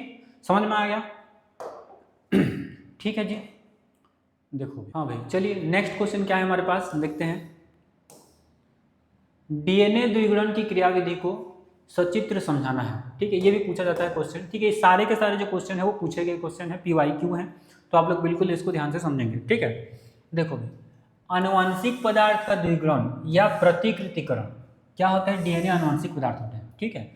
डीएनए का प्रतिकृतिकरण है ना, इसको हम समझेंगे अभी, ठीक। देखो तो डीएनए पदार्थ, आनुवंशिक पदार्थ डीएनए के संश्लेषण या द्विगुणन को डीएनए का क्या कहते हैं, प्रतिकृतिकरण कहते हैं, ठीक है। आनुवंशिक पदार्थ जो डीएनए होता है, इसी का जब संश्लेषण होता है या इसी का क्या होता है, द्विगुणन होता है, तो इसी को क्या कहते हैं, डीएनए प्रतिकृतिकरण जो है वो नाम दिया जाता है। डीएनए का संश्लेषण इंटरफेज को क्या कहते हैं, एस चरण में होता है। डीएनए का जो संश्लेषण होता है वो इंटरफेज के एस चरण में क्या होता है, ये होता है। वाटसन एवं क्रिक के डीएनए प्रतिकृतिकरण के अर्ध संरक्षी विधि है ना, इसको क्या कहते हैं, अर्ध संरक्षी विधि कहते हैं, ठीक है। सेमी कंजर्वेशन मेथड जो है वो, कंजर्वेटिव मेथड जो है वो कहा बताया गया है, ठीक है ना, इन्होंने बताया। इस विधि में द्विगुणन से निर्मित डीएनए को एक श्रृंखला नई तथा दूसरी पुरानी होती है, ठीक है। एक श्रृंखला क्या होती है, नई, और दूसरी क्या होती है, पुरानी होती है।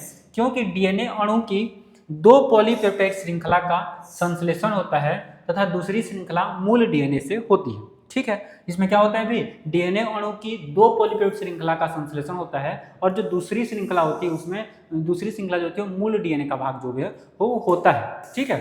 अब इसमें आप इसमें कुछ मुख्य पॉइंट हैं, है ना, और कुछ चरण है, इसको आप लोग समझेंगे, ठीक है। देखो भाई, डीएनए द्विगुणन या प्रतिकरण की प्रक्रिया जो है वो निम्नलिखित चरणों में पूर्ण होता है। और क्या क्या चरण है, देखो सर्वप्रथम क्या होता है, डीएनए गायरेज एंजाइम हाइड्रोजन बंध को तोड़कर डीएनए के दोनों सूत्रों को क्या कर देता है, अकुंडलन कर देता है। क्या होता है, सर्वप्रथम डीएनए का जो गायरेज एंजाइम होता है ना, वो हाइड्रोजन बंध को तोड़ देता है। अभी पढ़े ना, हाइड्रोजन बंध से जुड़ा होता है करके, ठीक है। तो हाइड्रोजन बंध को तोड़कर क्या करता है, डीएनए के दोनों सूत्र, अभी सूत्र पढ़े द्विसूत्री होता है करके, ठीक है, दोनों सूत्रों को क्या कर देता है भाई, अकुंडलन कर देता है, जो कुंडलित होते हैं वो उसको क्या कर देता है, अकुंडलन उसमें कर देता है। ठीक है, अकुंडलन जो है वो क्या कर देता है, कर देता है।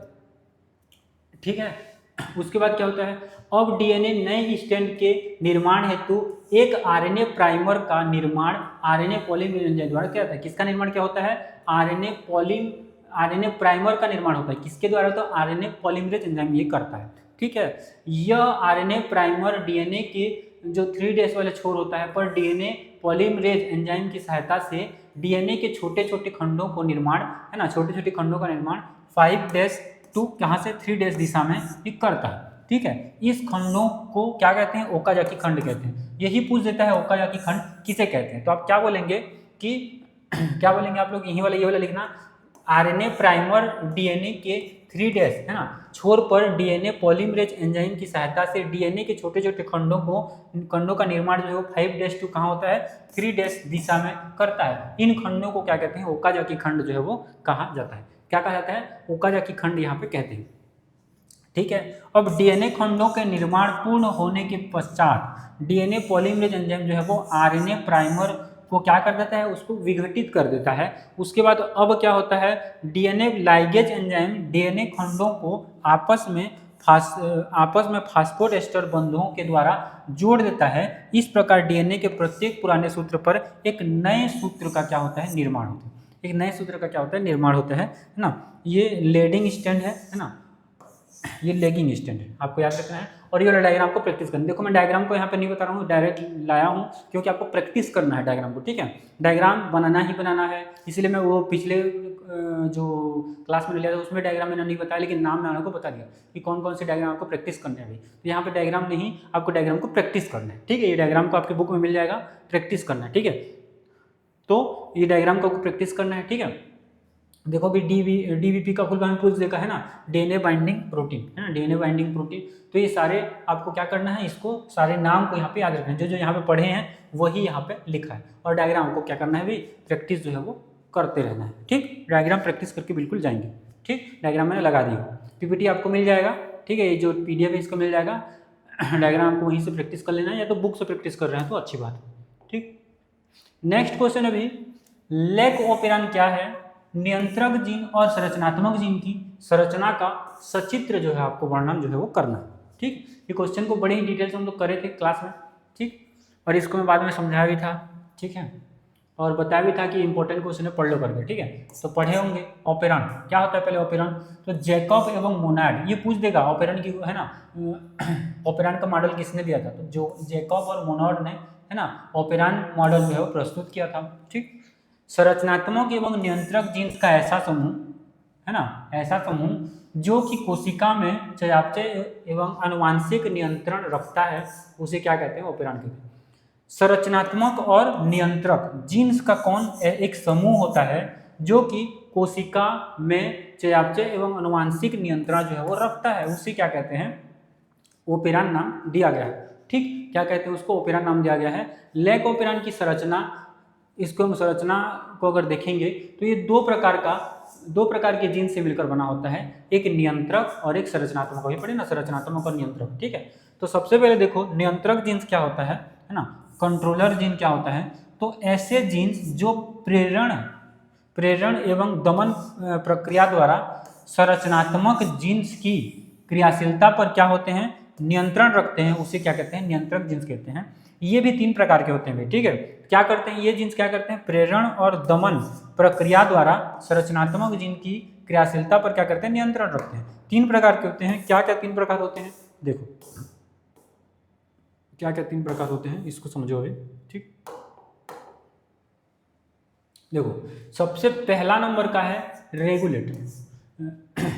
रेगुलेटर जीन, है ना। ये क्या करता है, नियंत्रक जीन का ये एक ऐसा समूह है जो सक्रिय दमनकारी एक्टिव जो रिप्रेसर होता है का संश्लेषण करता है। किसका, सक्रिय दमनकारी का क्या करता है, संश्लेषण करता है, जो ऑपरेटर जीन के साथ क्या करता है भी, जुड़ जाता है। उसके बाद अनुलेखन को क्या करता है, रोक देता है, जुड़कर क्या करता है, अनुलेखन को ये रोक देता है, जिससे प्रोटीन संश्लेषण जो है वो नहीं हो पाता। दूसरा है प्रमोटर जीन। एक क्या होता है, रेगुलेटर जीन, एक होता है प्रमोटर जीन, नाम आपको याद होंगे, है ना। डीएनए का वह भाग है जो आरएनए पॉलीमरेज एंजाइम की क्रियाशीलता पर क्या होता है, वो नियंत्रण रखता है तथा एमआरएनए का अनुलेखन करता है, उसे ही क्या कहते हैं, प्रमोटर कहते हैं। क्या करता है, 2 पॉइंट इसमें लिखना है कि जो आरएनए पॉलीमरेज एंजाइम की क्रियाशीलता पर नियंत्रण रखता है पहला, और दूसरा एमआरएनए का क्या करता है, अनुलेखन जो है वो करता है। ये इसके काम, ठीक। तीसरा क्या है, ऑपरेटर जीन, जैसे नाम से स्पष्ट है ये ऑपरेटिंग का काम करता होगा, ठीक है। डीएनए का वो भाग जो संरचनात्मक जीन की क्रियाशीलता पर क्या करता है, नियंत्रण रखता है। दमनकारी प्रोटीन या एंजाइम इस स्थान पर डीएनए श्रृंखला पर क्या होते हैं, ये जुड़ते हैं, ठीक है। इस स्थान पर क्या होते हैं, ऑपरेटर होते हैं, यहीं पे क्या होते हैं, दमनकारी प्रोटीन या एंजाइम जो है जुड़ते हैं, ठीक।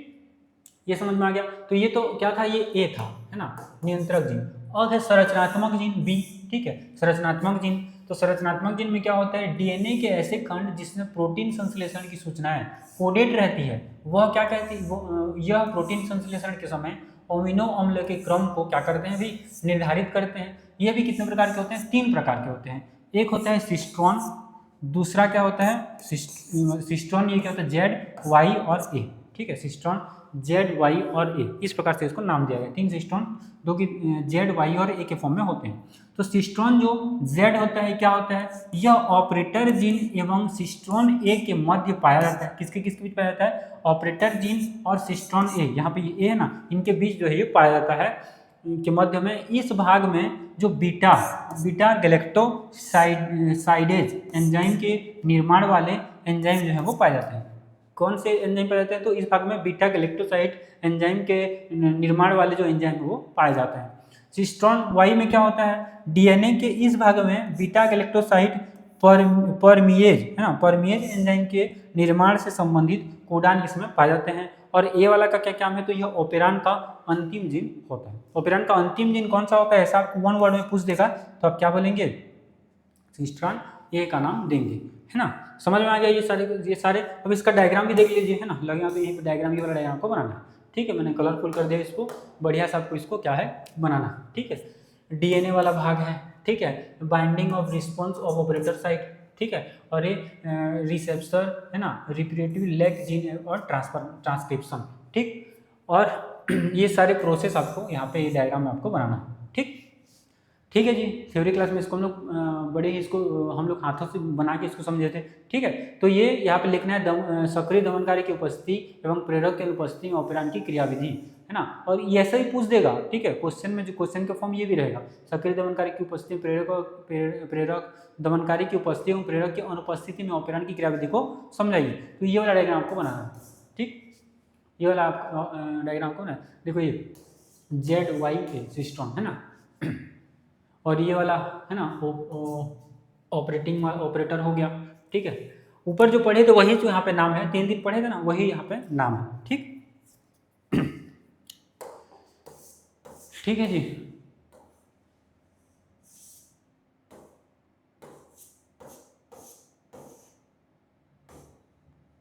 रेगुलेटर, प्रमोटर और ऑपरेटर, ठीक है।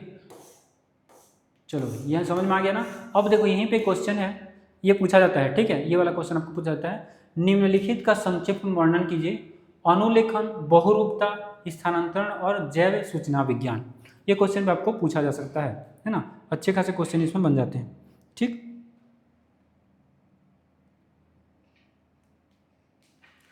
देखो भाई इसको समझते हैं, तो एक एक को समझेंगे। सबसे पहले अनुलेखन क्या है, अनुलेखन के बारे में इतना चीज़ें जानना है आपको, इतना चीज़ें पता ही होना चाहिए। इसके बारे में और भी आप लिख सकते हैं, लेकिन जो इंपॉर्टेंट पॉइंट्स हैं मैं आपको उसके लिए उसको मैं आपको बता देता हूँ। अनुलेखन क्या है, वह प्रक्रिया है जिसके द्वारा डीएनए में उपस्थित अनुवांशिक सूचना को आरएनए में क्या किया जाता है, स्थानांतरित जो है वो क्या होता है। अनुलेखन कौन सी प्रक्रिया है, जिसमें डीएनए में उपस्थित जो अनुवांशिक सूचना है उसको कहाँ ट्रांसफर किया जाता है, तो आरएनए में ट्रांसफर किया जाता है। इसमें क्या क्या होता है भी, यह प्रक्रिया नाभिक में होता है, यूकैरियोट्स में, ठीक है, उसके नाभिक में होता है। डीएनए का एक स्ट्रैंड टेम्पलेट स्ट्रैंड के रूप में कार्य करता है। डीएनए का जो एक स्ट्रैंड होता है वो किसके रूप में कार्य करता है, टेम्पलेट स्ट्रैंड के रूप में कार्य करता है।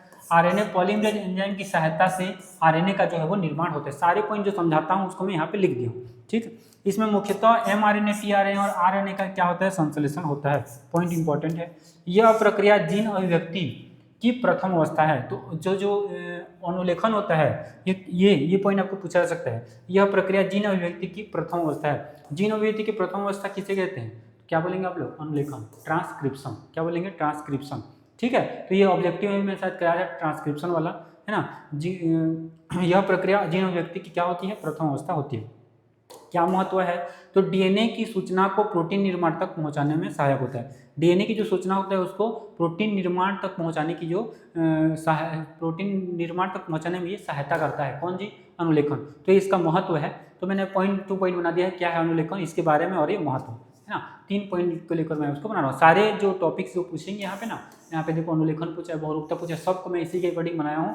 पहले वो क्या है, फिर इसके बारे में कुछ, और फिर महत्व। ठीक है, ऐसे आपको लिखना है बड़े क्वेश्चन में। बड़े क्वेश्चन में ये 5 नंबर का आएगा आपको, है ना। तो इतना भी लिखेंगे सबके बारे में तो आपको अच्छा खासा मार्क्स जो है वो मिल जाएगा। ठीक है, देखो भाई बहुरूपता क्या होता है, तो सबसे पहले क्या जानेंगे? बहुरूपता क्या होता है। तो बहुरूपता का जो अर्थ है वो क्या होता है? किसी जनसंख्या में एक ही जीन या डीएनए अनुक्रम को अनेक रूपों में पाया जाना क्या कहलाता है? और बहुरूपता कहलाता है। ठीक है, बहुरूपता का क्या अर्थ है? किसी जनसंख्या में एक ही जीन या डीएनए अनुक्रम के अनेक रूपों का जो है वो पाया जाना क्या कहलाता है? बहुरूपता कहलाता है। इसके बारे में क्या जानना है? तो यह डीएनए स्तर पर विविधता को क्या दर्शाता है? डीएनए स्तर पर किसको दर्शाता है? वेरिएशन को दर्शाता है, विविधता को ये दर्शाता है। बहुरूपता का प्रमुख कारण क्या होता है? उत्परिवर्तन, म्यूटेशन होता है। बहुरूपता किस कारण होता है, ऐसा कोई पूछे तो आपको क्या बोलेंगे? उत्परिवर्तन के कारण होता है। यह व्यक्तियों में आनुवंशिक विभिन्नता जो है वो उत्पन्न करता है। बहुरूपता क्या करता है? व्यक्तियों में आनुवंशिक जो विभिन्नता, आनुवंशिक रूप से में जो वेरिएशन पाया जाता है, जो भी विभिन्नता पाया जाता है, वो उत्पन्न करता है। कौन? बहुरूपता वो है उत्पन्न करता है। मानव जीनोम में SNPS है ना, सिंगल न्यूक्लियोटाइड पॉलीमॉर्फिज्म इसका उदाहरण है। ठीक है ना, मानव जीनोम में ये SNPS जो है ये इसका उदाहरण होता है। किसका? तो बहुरूपता का। इसके अलावा यह उत्क्रांति एवं प्राकृतिक चयन में महत्वपूर्ण भूमिका जो है वो निभाता है। किसमें? उत्क्रांति और प्राकृतिक चयन। प्राकृतिक चयन का सिद्धांत पढ़े ना, उसमें महत्वपूर्ण भूमिका निभाता है। इसके अलावा इसका एक महत्व है, रोग पहचान और डीएनए फिंगरप्रिंटिंग में भी इसका उपयोग होता है। डीएनए फिंगरप्रिंटिंग क्या होता है भी, इसको भी समझेंगे। ये भी बड़े क्वेश्चन में पूछा जाएगा आपको, तो इसको हम लोग बड़े क्वेश्चन के तौर पे उसको डिटेल से पढ़ेंगे। ठीक है, तो समझ में आएगा ये रोग पहचान और डीएनए फिंगरप्रिंटिंग में इसका उपयोग होता है। अगला है स्थानांतरण। स्थानांतरण में क्या होता है? तो देखो पहले जैसे पढ़े वैसे उसके अकॉर्डिंग स्थानांतरण वह प्रक्रिया है जिसमें mRNA में निहित सूचनाओं के अनुसार प्रोटीन का क्या होता है? संश्लेषण होता है। क्या होता है?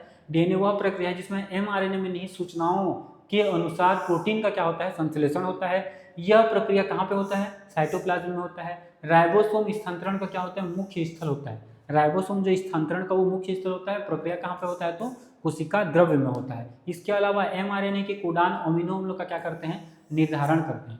कौन? mRNA के जो कोडान होते हैं वो किसका निर्धारण करते हैं? अमीनो अम्ल का क्या करते हैं? निर्धारण करते हैं। और tRNA उपयुक्त अमीनो अम्ल ला कर क्या करता है? राइबोसोम में क्या कर देता है भाई? जोड़ देता है। ठीक है, सॉरी, ठीक है।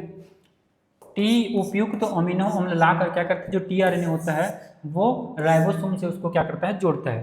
अंत में पॉलीपेप्टाइड श्रृंखला बनकर प्रोटीन का निर्माण होता है। इसका क्या महत्व है?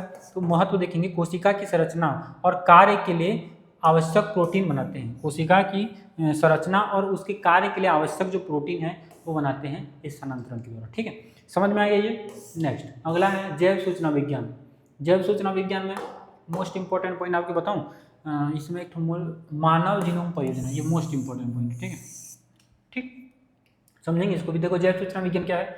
विज्ञान की जैव सूचना विज्ञान वह विज्ञान है जिसमें जैविक आंकड़ों के संग्रह, भंडारण और विश्लेषण हेतु क्या किया जाता है? कंप्यूटर तकनीक का उपयोग जो है वो किया जाता है। इसमें जीव विज्ञान, कंप्यूटर विज्ञान और गणित का समन्वय जो है वो होता है। डीएनए, आरएनए और प्रोटीन अनुक्रमों का क्या किया जाता है? विश्लेषण किया जाता है। ये इंपॉर्टेंट पॉइंट है ना। मानव जीनोम परियोजना के अत्यंत उपयोगी सिद्ध हुआ। ये किसमें? यह जो है मानव जीनोम परियोजना में अत्यंत उपयोगी जो है वो साबित होता है। कौन? तो जैव सूचना विज्ञान। रोगों से संबंधित जीनों की पहचान में भी ये सहायता जो है वो करता है। ठीक है, नई औषधियों एवं वैक्सीन विकास में इसका प्रयोग जो है वो होता है। इसके अलावा महत्व में क्या है? आधुनिक जैव विज्ञान और चिकित्सा का आधार यही है। ठीक है ना, आधुनिक जो जीव विज्ञान है, जैव विज्ञान है और चिकित्सा का जो आधार है वो ये माना जाता है। ठीक है जी। क्लियर है यहाँ तक? तो आप लोग को इस प्रकार से ऐसे देखना है, ठीक है।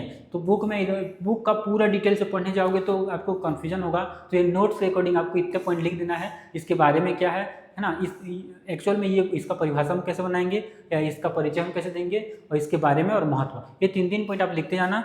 और कितने क्वेश्चन हैं, 1 2 3 और 4, है ना, ये चारों आपको पूछ दे, 4 क्वेश्चन 5 नंबर के में, तो इतना भी लिख देंगे तो आपको पूरा मार्क्स जो है वो मिल जाएगा, ठीक है जी।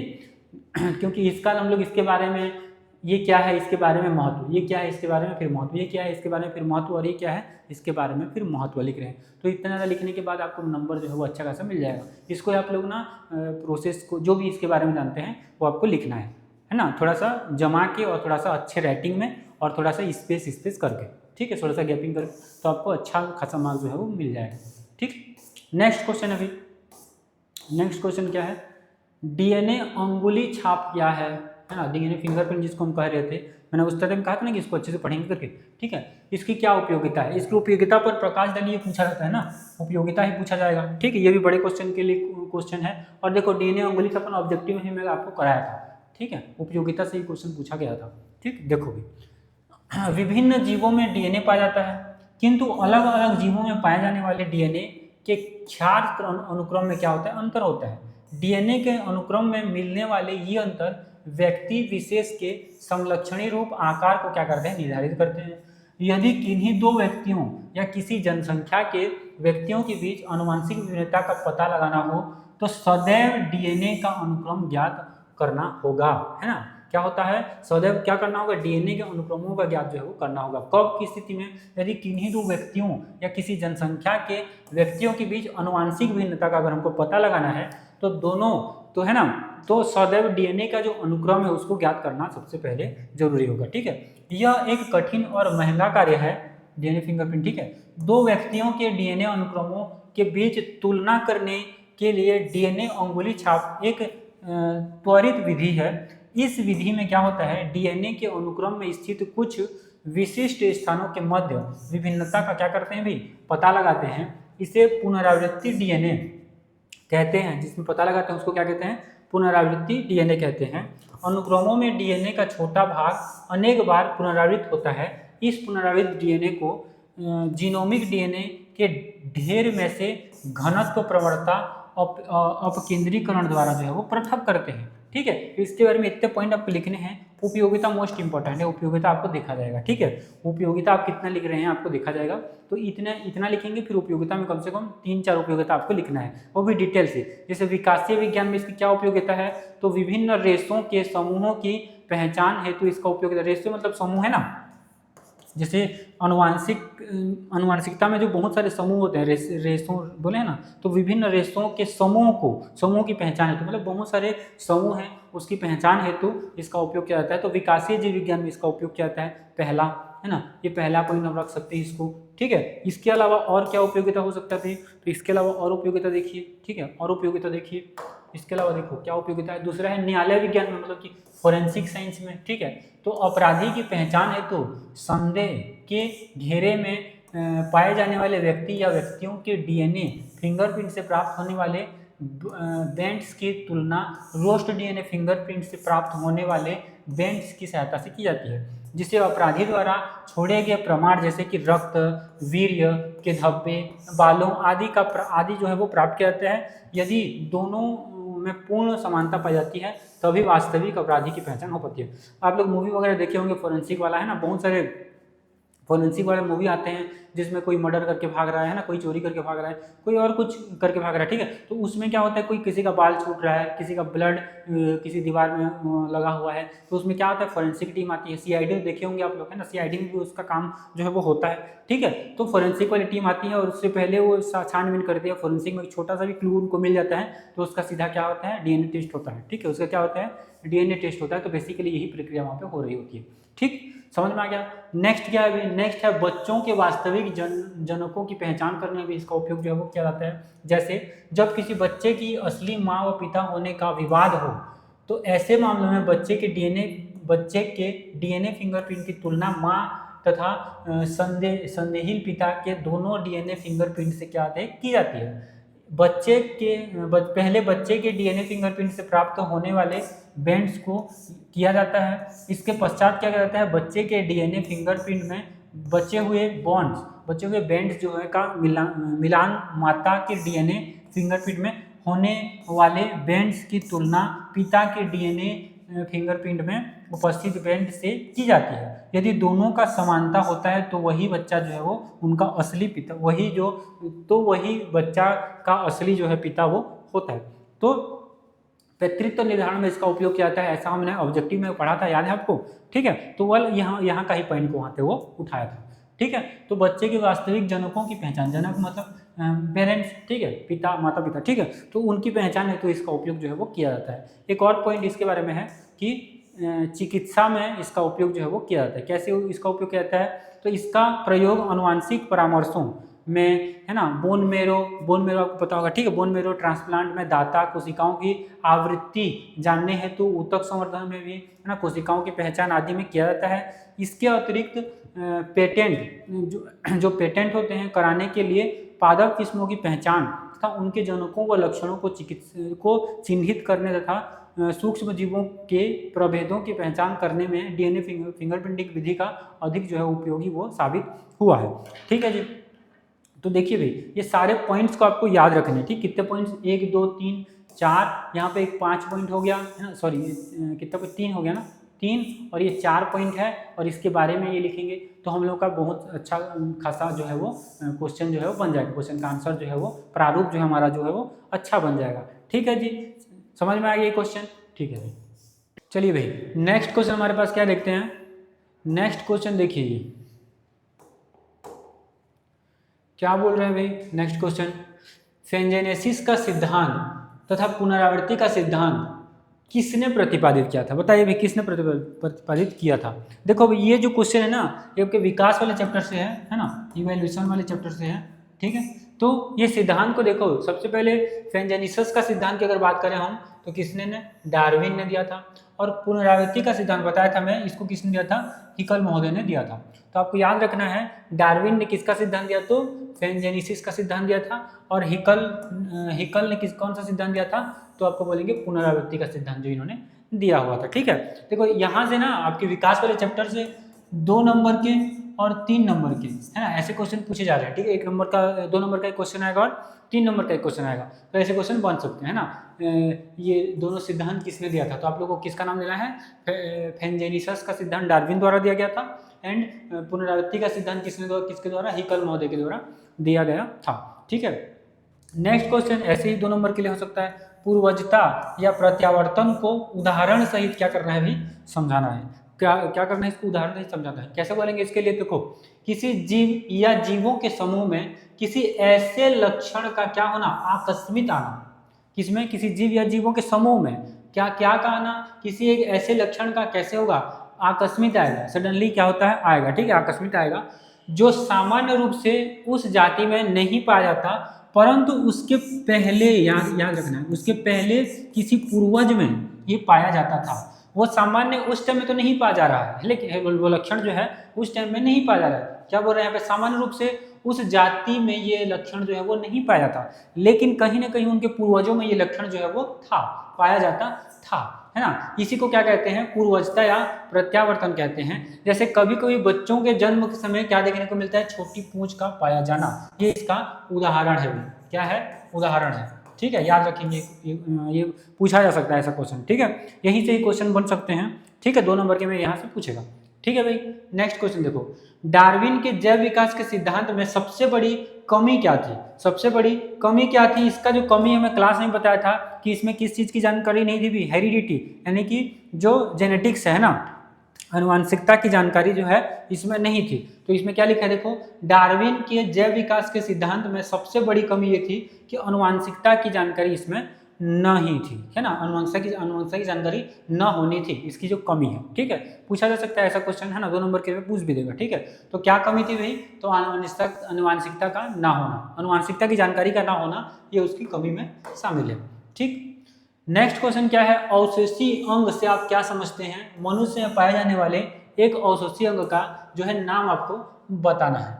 ठीक है, वो अभी हम लोग पढ़े हैं, पूर्वजता वाला पूंछ कशेरुकी ये सब, ठीक है, देखेंगे अभी। देखो, वे अंग जो हमारे पूर्वजों में क्रियाशील थे किंतु उसका उपयोग न होने के कारण वे धीरे धीरे क्या हो गए हैं, लुप्त हो गए हैं और केवल अवशेष के रूप में पाए जाते हैं, वही क्या कहलाते हैं, अवशेषीय अंग कहलाते हैं।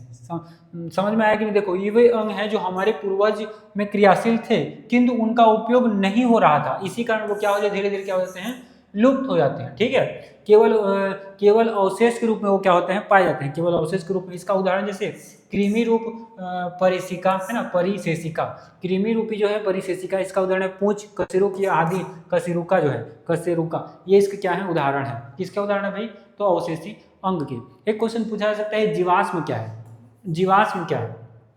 उत्तर है इसका, पूर्व जीवों में चट्टानों से प्राप्त अवशेष जीवाश्म कहलाते हैं। पूर्व जीवों के चट्टानों से प्राप्त अवशेष जो है जीवाश्म है।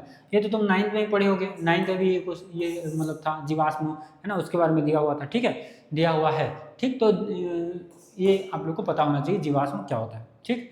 जीन प्रवाह क्या होता है, जीन प्रवाह, ये भी 2 नंबर के क्वेश्चन में पूछा जा सकता है, अच्छा क्वेश्चन है ये, ठीक है। जीन प्रवाह क्या होता है, तो अंततः प्रजनन है ना, अंततः प्रजनन द्वारा 2 समष्टियों के बीच जीन की जो साझेदारी होती है, इसी को क्या कहते हैं, जीन प्रवाह कहते हैं। कुल मिलाकर इसका क्या बोलना, जीन की साझेदारी, जीन की साझेदारी किनके बीच, तो अंतः प्रजनन द्वारा 2 समष्टियों के बीच, किनके बीच, तो 2 समष्टियों के बीच प्रजनन के द्वारा क्या होता है, जीन की क्या होती है, साझेदारी होती है, इसी को क्या कह देते हैं हम, जीन प्रवाह नाम दे देते हैं, ठीक है। क्या कहते हैं हम, जीन प्रवाह नाम दे देते हैं, ठीक। नेक्स्ट क्वेश्चन, अपसारी विकास क्या होता है भाई, अपसारी विकास, जैसे देखो इसमें थिंकिंग भी पढ़ते हैं, अपसारी थिंकिंग और अभिसारी थिंकिंग, लेंस में पढ़ते हो आप लोग है ना, डाइवर्जन है ना, अपसारी डाइवर्जन है ना, अभिसारी है ना, यूनिवर्जन, यानी कि क्या होता है, एक होता है अभिसारी, क्या होता है, एक होता है अभिसारी, अभिसारी, और एक क्या होता है अपसारी। यहाँ पे क्या पूछा है, अपसारी पूछा है ना। देखो अभिसारी अपसारी वर्ड को समझना मैं शायद पहले बताया भी था, ठीक है। जैसे किसी चीज़ का अगर एक ही आंसर है तो वो क्या है, वो अभिसारी। किसी चीज़ के बहु डायरेक्शन है, डाइवर्जन, इसलिए क्या इसका नाम है डाइवर्जन है ना, तो वो क्या हो जाएगा, अपसारी। कैसे इसको समझेंगे, अपसारी विकास क्या है, तो देखो एक ही प्रकार की संरचना का विभिन्न प्रकार, देखो यहाँ पे क्या लिखा है, विभिन्न प्रकार के जीवों में विभिन्न आवश्यकताओं के अनुसार विभिन्न रूपों में विकसित होना क्या कहलाता है, अपसारी विकास। यहाँ विभिन्न वर्ड दिया ना, यहाँ विभिन्न दिया है, यहाँ पे विभिन्न दिया है, तो यहाँ विभिन्न मतलब एक से अधिक, ठीक है, एक से अधिक। डाइवर्जन है ना, डाइवर्जन मतलब डाइवर्जन हो सकते हैं, डाइवर्जन मतलब एक से अधिक, ठीक। तो अभिसारी विकास क्या होता है, एक ही प्रकार के संरचना का, एक ही प्रकार की किसका, संरचना का विभिन्न प्रकार के जीवों में विभिन्न आवश्यकताओं के अनुसार विभिन्न रूपों में विकसित होना है ना।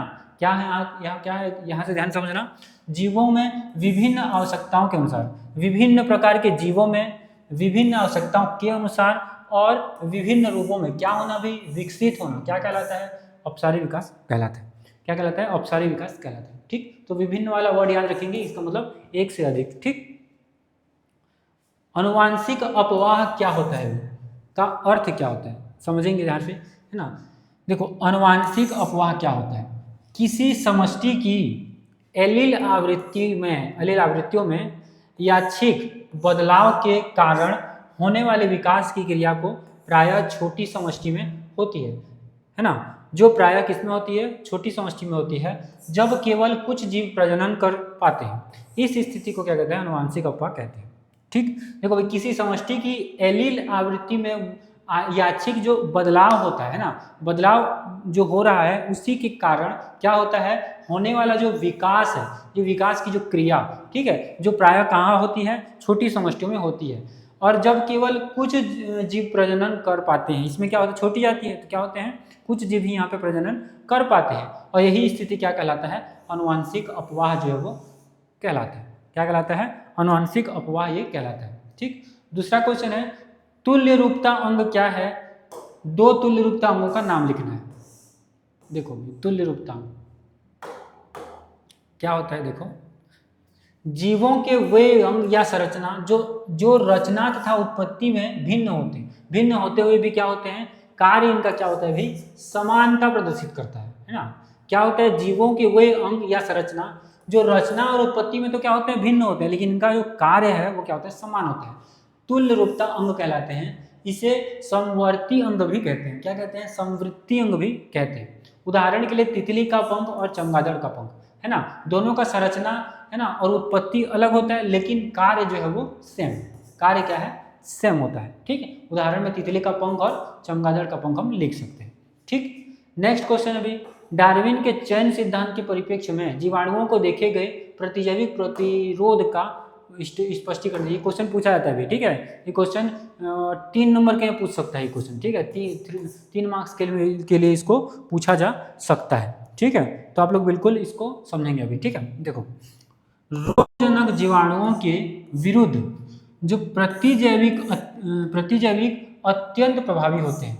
किसके लिए, रोगजनक जीवाणु के विरुद्ध जो होते हैं, जो प्रतिजैविक अत्यंत प्रभावी होते हैं, किंतु किसी नए प्रतिजैविक के विकास के 2 से 3 वर्ष पश्चात नए प्रतिजैविक प्रतिरोधी समष्टि में क्या हो जाते हैं, प्रकट हो जाते हैं। अब कभी कभी एक जीवाणुवीय समष्टि में एक अथवा कुछ ऐसे जीवाणु उत्परिवर्तन युक्त होते हैं जो उन्हें क्या कर देते हैं, प्रतिजैविक के लिए प्रतिरोधी बना देते हैं। ठीक है, इस प्रकार के प्रतिरोधी जीवाणु तेजी से गुणन व उत्तरजीविका करने लगते हैं। शीघ्र ही प्रतिरोधिकता प्रदान करने वाले जीन जो है वो दूर दूर तक क्या होते हैं भाई, फैल जाते हैं। वह संपूर्ण जीवाणु समष्टि प्रतिरोधी बन जाते हैं। कुछ अस्पतालों में प्रतिजैविक प्रतिरोधी पनपते रहते हैं, क्योंकि वहाँ प्रतिजैविक का अत्यंत क्या होता है, प्रयोग जो है वो देखने को मिलता है। इसको आप अपने भाषा में लिखेंगे। ठीक है, इसको समझ के अपने भाषा में इसको लिखना है। ये आंसर आप लिखना चाहिए तो लिख सकते हैं, जो नोट्स में दिया उसको भी लिख सकते हैं, और ये आंसर भी बहुत ही अच्छा है। तो ये इंपॉर्टेंट क्वेश्चन है ये क्वेश्चन। ठीक है, आपको ये क्वेश्चन पूछा जा सकता है। ठीक है, तो ये आपको समझ में आ गया ओवरऑल क्या है। एक बार पढ़ेंगे इसको, 2-3 बार पढ़ेंगे तो ये आराम से आपको समझ में आ जाएगा। ठीक है, ठीक है जी, तो ये क्वेश्चन आपको याद करके जाने ही पड़ेंगे। ठीक है ना, क्योंकि ये क्वेश्चन पूछा जा सकता है 3 मार्क्स के लिए, अच्छा खासा क्वेश्चन है। ठीक, चलो नेक्स्ट क्वेश्चन क्या है, संयोजी कड़ी। संयोजी कड़ियों से आप क्या समझते हैं। अच्छा, ऐसे पूछ देगा संयोजी कड़ी क्या है, ऐसे करके पूछ देगा ना, उसका उदाहरण देकर इसको क्या करना है, जैव विकास में इसका महत्व को समझाना है। ठीक है, देखो भी, तो संयोजी कड़ी क्या होता है, जीवों के वर्गीकरण में समान गुणों वाले जीवों को एक ही वर्ग में रखा गया है। कुछ जंतु जैसे ऐसे भी हैं जिनमें 2 वर्गों के गुण जो है वो पाए जाते हैं। इन गुणों को योजक कड़ियां कहते हैं। इन्हीं को क्या कहते हैं, क्या कहते हैं, संयोजी कड़ी कहते हैं। देखो भाई, क्या बोल रहे हैं कि जीवों के वर्गीकरण में क्या होता है, समान गुण वाले जीवों को कहाँ रखा जाता है, एक ही वर्ग में रखा गया है। कुछ जो ऐसे जंतु होते हैं जिनमें 2 वर्गों के गुण जो है वो मिल जाते हैं, पाए जाते हैं, तो इन जंतुओं के को क्या कहते हैं, योजक कड़ियां कहते हैं, क्योंकि इनके गुण जो है वो मिल रहे होते हैं बेसिकली। ठीक, अब इसके उदाहरण क्या है, तो एक उदाहरण इसमें होगा आर्कियोप्टेरिक्स। आर्कियोप्टेरिक्स क्या होता है, पहला जो है आर्कियोप्टेरिक्स। इसमें क्या होता है, जर्मनी के बावेरिया प्रदेश में आर्कियोप्टेरिक्स नामक जंतु के जीवाश्म मिले हैं। कहाँ पे, जर्मनी में। ठीक है, इस जंतु के कुछ लक्षण जैसे कि चोंच हो गया, पंख हो गया, पैर हो गया, की जो आकृति है एविच वर्ग, मतलब कि जो पक्षी वाले वर्ग होते हैं ना, के कुछ लक्षण जैसे कि दांत हो गया, पूंछ हो गया, तथा शरीर के सल्क का होना जो है वो रेप्टिलिया वर्ग के हैं। अतः इस जंतु को एविच तथा रेप्टिलिया वर्ग के मध्य योजक कड़ी जो है वो कह सकते हैं। ठीक है, इससे प्रमाणित होता है कि पक्षियों का विकास जो है वो कहाँ से हुआ है, सरीसृपों से हुआ है। यहीं से क्वेश्चन भी पूछा जाएगा, है ना, कि जो पक्षी वर्ग है इसका विकास कहाँ से हुआ है, तो सरीसृपों या रेप्टाइल से हुआ है। यहाँ से डायरेक्ट क्वेश्चन आपको पूछा जाएगा 2 नंबर के में। ठीक है, तो ये आपको समझ गया, आर्कियोप्टेरिक्स समझ में आया इसके बारे में। एक और उदाहरण है यहाँ पे देखो, जैव विकास में संयोजक कड़ियों का क्या महत्व है, इसको बताया गया है। जैसे कि क्वेश्चन में पूछा गया है एक उचित उदाहरण जो कि हमने देख लिया, है ना, संयोजक कड़ी क्या है ये भी हमने देख लिया। अब इसके जैव विकास में क्या महत्व है इसको हम समझेंगे। देखो भी, संयोजक कड़ियां जैव विकास को क्या करते हैं, प्रमाणित करने के लिए महत्वपूर्ण आधार है। जैव विकास को अगर हम प्रमाणित करना चाहें, है ना, प्रूफ के लिए प्रमाणित करना चाहें, प्रूफ देना चाहें, तो ये जो संयोजी कड़ी है इसका उदाहरण बहुत ही बेस्ट माना जाएगा। ठीक है, इसके माध्यम से विभिन्न जातियों और वर्गों की निश्चित वंशावली एवं पूर्वजों का ज्ञान जो है वो उपलब्ध होता है। जैसे अभी हम जाने ना कि सरीसृप से किसका विकास हुआ है, पक्षियों का विकास हुआ होगा करके। इसमें जैव विकास का क्रम और दिशा भी क्या होता है अभी निर्धारित होता है। ठीक है, जैव विकास का जो क्रम है ये और दिशा भी यहाँ पे क्या होता है निर्धारित ये होता है। ठीक है, क्लियर है यहाँ तक भाई, क्लियर है। चलिए नेक्स्ट क्वेश्चन, यहाँ तक उम्मीद कर रहा हूँ समझ में आ गया। संयोजी कड़ी क्या है, क्या उदाहरण देंगे हम इसके लिए और क्या जैव विकास में इसका महत्व है। ठीक, नेक्स्ट है अनुकूली विकिरण क्या है। अनुकूली विकिरण क्या है, ये क्वेश्चन ही पूछा जाता है, पीवाईक्यू में फॉर्म में है ये। ठीक है ना, ये क्वेश्चन पूछा गया क्वेश्चन है। ठीक, इसका एक आंसर अब आपको पता ही होगा। ठीक है ना, देखो एक विशेष भूभौगोलिक क्षेत्र में विभिन्न प्रजातियों के विकास का जो प्रक्रम है वो एक बिंदु से प्रारंभ होकर अन्य भूभौगोलिक क्षेत्र तक क्या होना, प्रसारित होना क्या कहलाता है, अनुकूली विकिरण कहा जाता है। उदाहरण के लिए ऑस्ट्रेलियाई मास्क्रोपियल शिशुधानी जो प्राणी है, ये इसके क्या है उदाहरण है। क्या बोल रहा है, एक विशेष भूभौगोलिक क्षेत्र में विभिन्न प्रजातियों के विकास का प्रक्रम एक बिंदु से आरंभ होता है और अन्य भूभौगोलिक क्षेत्र तक क्या होता है प्रसारित होता है, स्थानांतरित होता है। तो उसी को क्या कहते हैं अनुकूली विकिरण जो है वो कहा जाता है। ठीक है, समझ में आ गया। नेक्स्ट क्वेश्चन, विकास से जैव विकास से क्या अभिप्राय है, इसको समझाना है। ठीक, जैव विकास से क्या अभिप्राय है, देखो भाई ओपेरिन वैज्ञानिक है ना, ओपेरिन वैज्ञानिक के अनुसार पृथ्वी की उत्पत्ति के बाद इसके जल भंडारण में रासायनिक पदार्थ के संयोजन से जीव की क्या हुई है, उत्पत्ति हुई है। कैसे हुई है, पृथ्वी की उत्पत्ति के बाद इसके जल भंडार में रासायनिक पदार्थ के कहाँ से संयोजन से जीव की क्या हुई है, उत्पत्ति हुई है। ये एक सरल कोशिका के बने जीव थे, इन्हीं से जैव विकास की क्रिया द्वारा विभिन्न प्रकार के जीवों की उत्पत्ति हुई। उत्विकास या जैव विकास का शाब्दिक अर्थ क्या है भाई, तो यहाँ से ये लाइन देखेंगे, वस्तु का खुलकर या फैलकर समय समय पर हुए परिवर्तन को प्रदर्शित करना। इसका मतलब अर्थ क्या है जैव विकास का, वस्तु का खुलकर या फैलकर समय समय पर हुए परिवर्तन को क्या करना, प्रदर्शित करना। सरल जीवों से जटिल जीवों के उत्पत्ति क्रम को क्या कहते हैं, जैव विकास कहते हैं। सरल जीवों से कहाँ, जटिल जीवों के उत्पत्ति का जो क्रम है इसी को क्या कह देते हैं, जैव विकास ये कह देते हैं। ठीक है, क्या कहते हैं भी, जैव विकास कह देते हैं। समझ में आ गया ये। ठीक है, नेक्स्ट क्वेश्चन आपको ये पूछा जाएगा। ठीक है, ये क्वेश्चन है, ये देखो पूछा गया क्वेश्चन है ना, छत्तीसगढ़ बोर्ड 2020 में पूछा गया था, 23 में ही पूछा गया है। ठीक है, ठीक क्वेश्चन बन सकते हैं 3 नंबर के में। समजात अंग और समृद्ध अंग में कोई 2 अंतर बताना है। यहाँ पे 5 अंतर है, 3 नंबर के पूछ दिया तो वही आप लोग को बता देना है। ठीक है, एक तरफ लिखा है समजात अंग, ठीक है, एक तरफ समृद्ध संरचना है ना, सॉरी समजात संरचना और समृद्ध संरचना। ठीक है, यहाँ पे अंग है, इसकी संरचना के बेसिस पे इसको अंतर करेंगे। पहला अंतर क्या देखो, जो समजात संरचना होते हैं जीवों के वे अंग जो रचना तथा उत्पत्ति में समानता प्रदर्शित करते हैं, है ना। ऐसे अंग जो जीवों के रचना और उत्पत्ति में क्या प्रदर्शित करते हैं, समानता प्रदर्शित करते हैं, ये है समजात अंग। जीवों के वे अंग जो रचना तथा उत्पत्ति में भिन्न होते हुए भी एक समान कार्य करते हैं, है ना, भिन्न होते हुए भी क्या करते हैं, एक समान कार्य करते हैं। जैसे अभी ऊपर हमने एग्जाम्पल पढ़ा था ना, पंख वाला एक एग्जाम्पल पढ़ा था। ठीक है, समृद्ध संरचना। दूसरा देखो, ये संरचनाएं इस बात को प्रमाणित करती हैं कि इनको धारित करने वाले जीव विकास की दृष्टि से क्या होते हैं, जुड़े होते हैं। ये इस बात को प्रमाणित करती है कि इनको धारित करने वाले जीव विकास की दृष्टि से क्या होते हैं, अलग अलग होते हैं। ये क्या होते हैं, जुड़े होते हैं, ये क्या होते हैं, अलग अलग होते हैं विकास की दृष्टि से। ठीक, तीसरा, ये अंग बाहर से देखने में अलग अलग प्रकार के दिखाई देते हैं और ये बाहर से देखने पर समानता प्रदर्शित करते हैं। ठीक है, आंतरिक संरचना में समानता दर्शाते हैं, आंतरिक संरचना में पूर्णतः क्या होता है, भिन्न होता है। ठीक,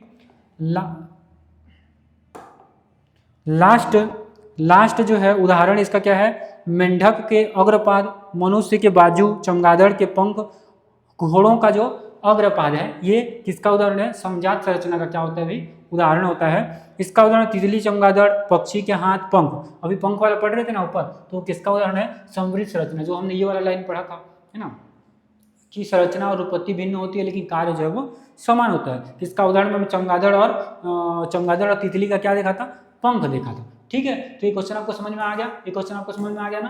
तो इसके अलावा 3 नंबर के और जो भी क्वेश्चन आपको मिलेंगे वो आप लोग कर लेंगे। ठीक है ना, आपके पास जो भी सोर्सेस होगा वहाँ से कोई भी क्वेश्चन छोड़ के नहीं जाना है। जो भी महत्वपूर्ण क्वेश्चन थे मैंने उसको कराए हैं। ठीक है ना, और इसके अलावा ऐसे नहीं क्वेश्चन और नहीं है, और भी क्वेश्चन होंगे।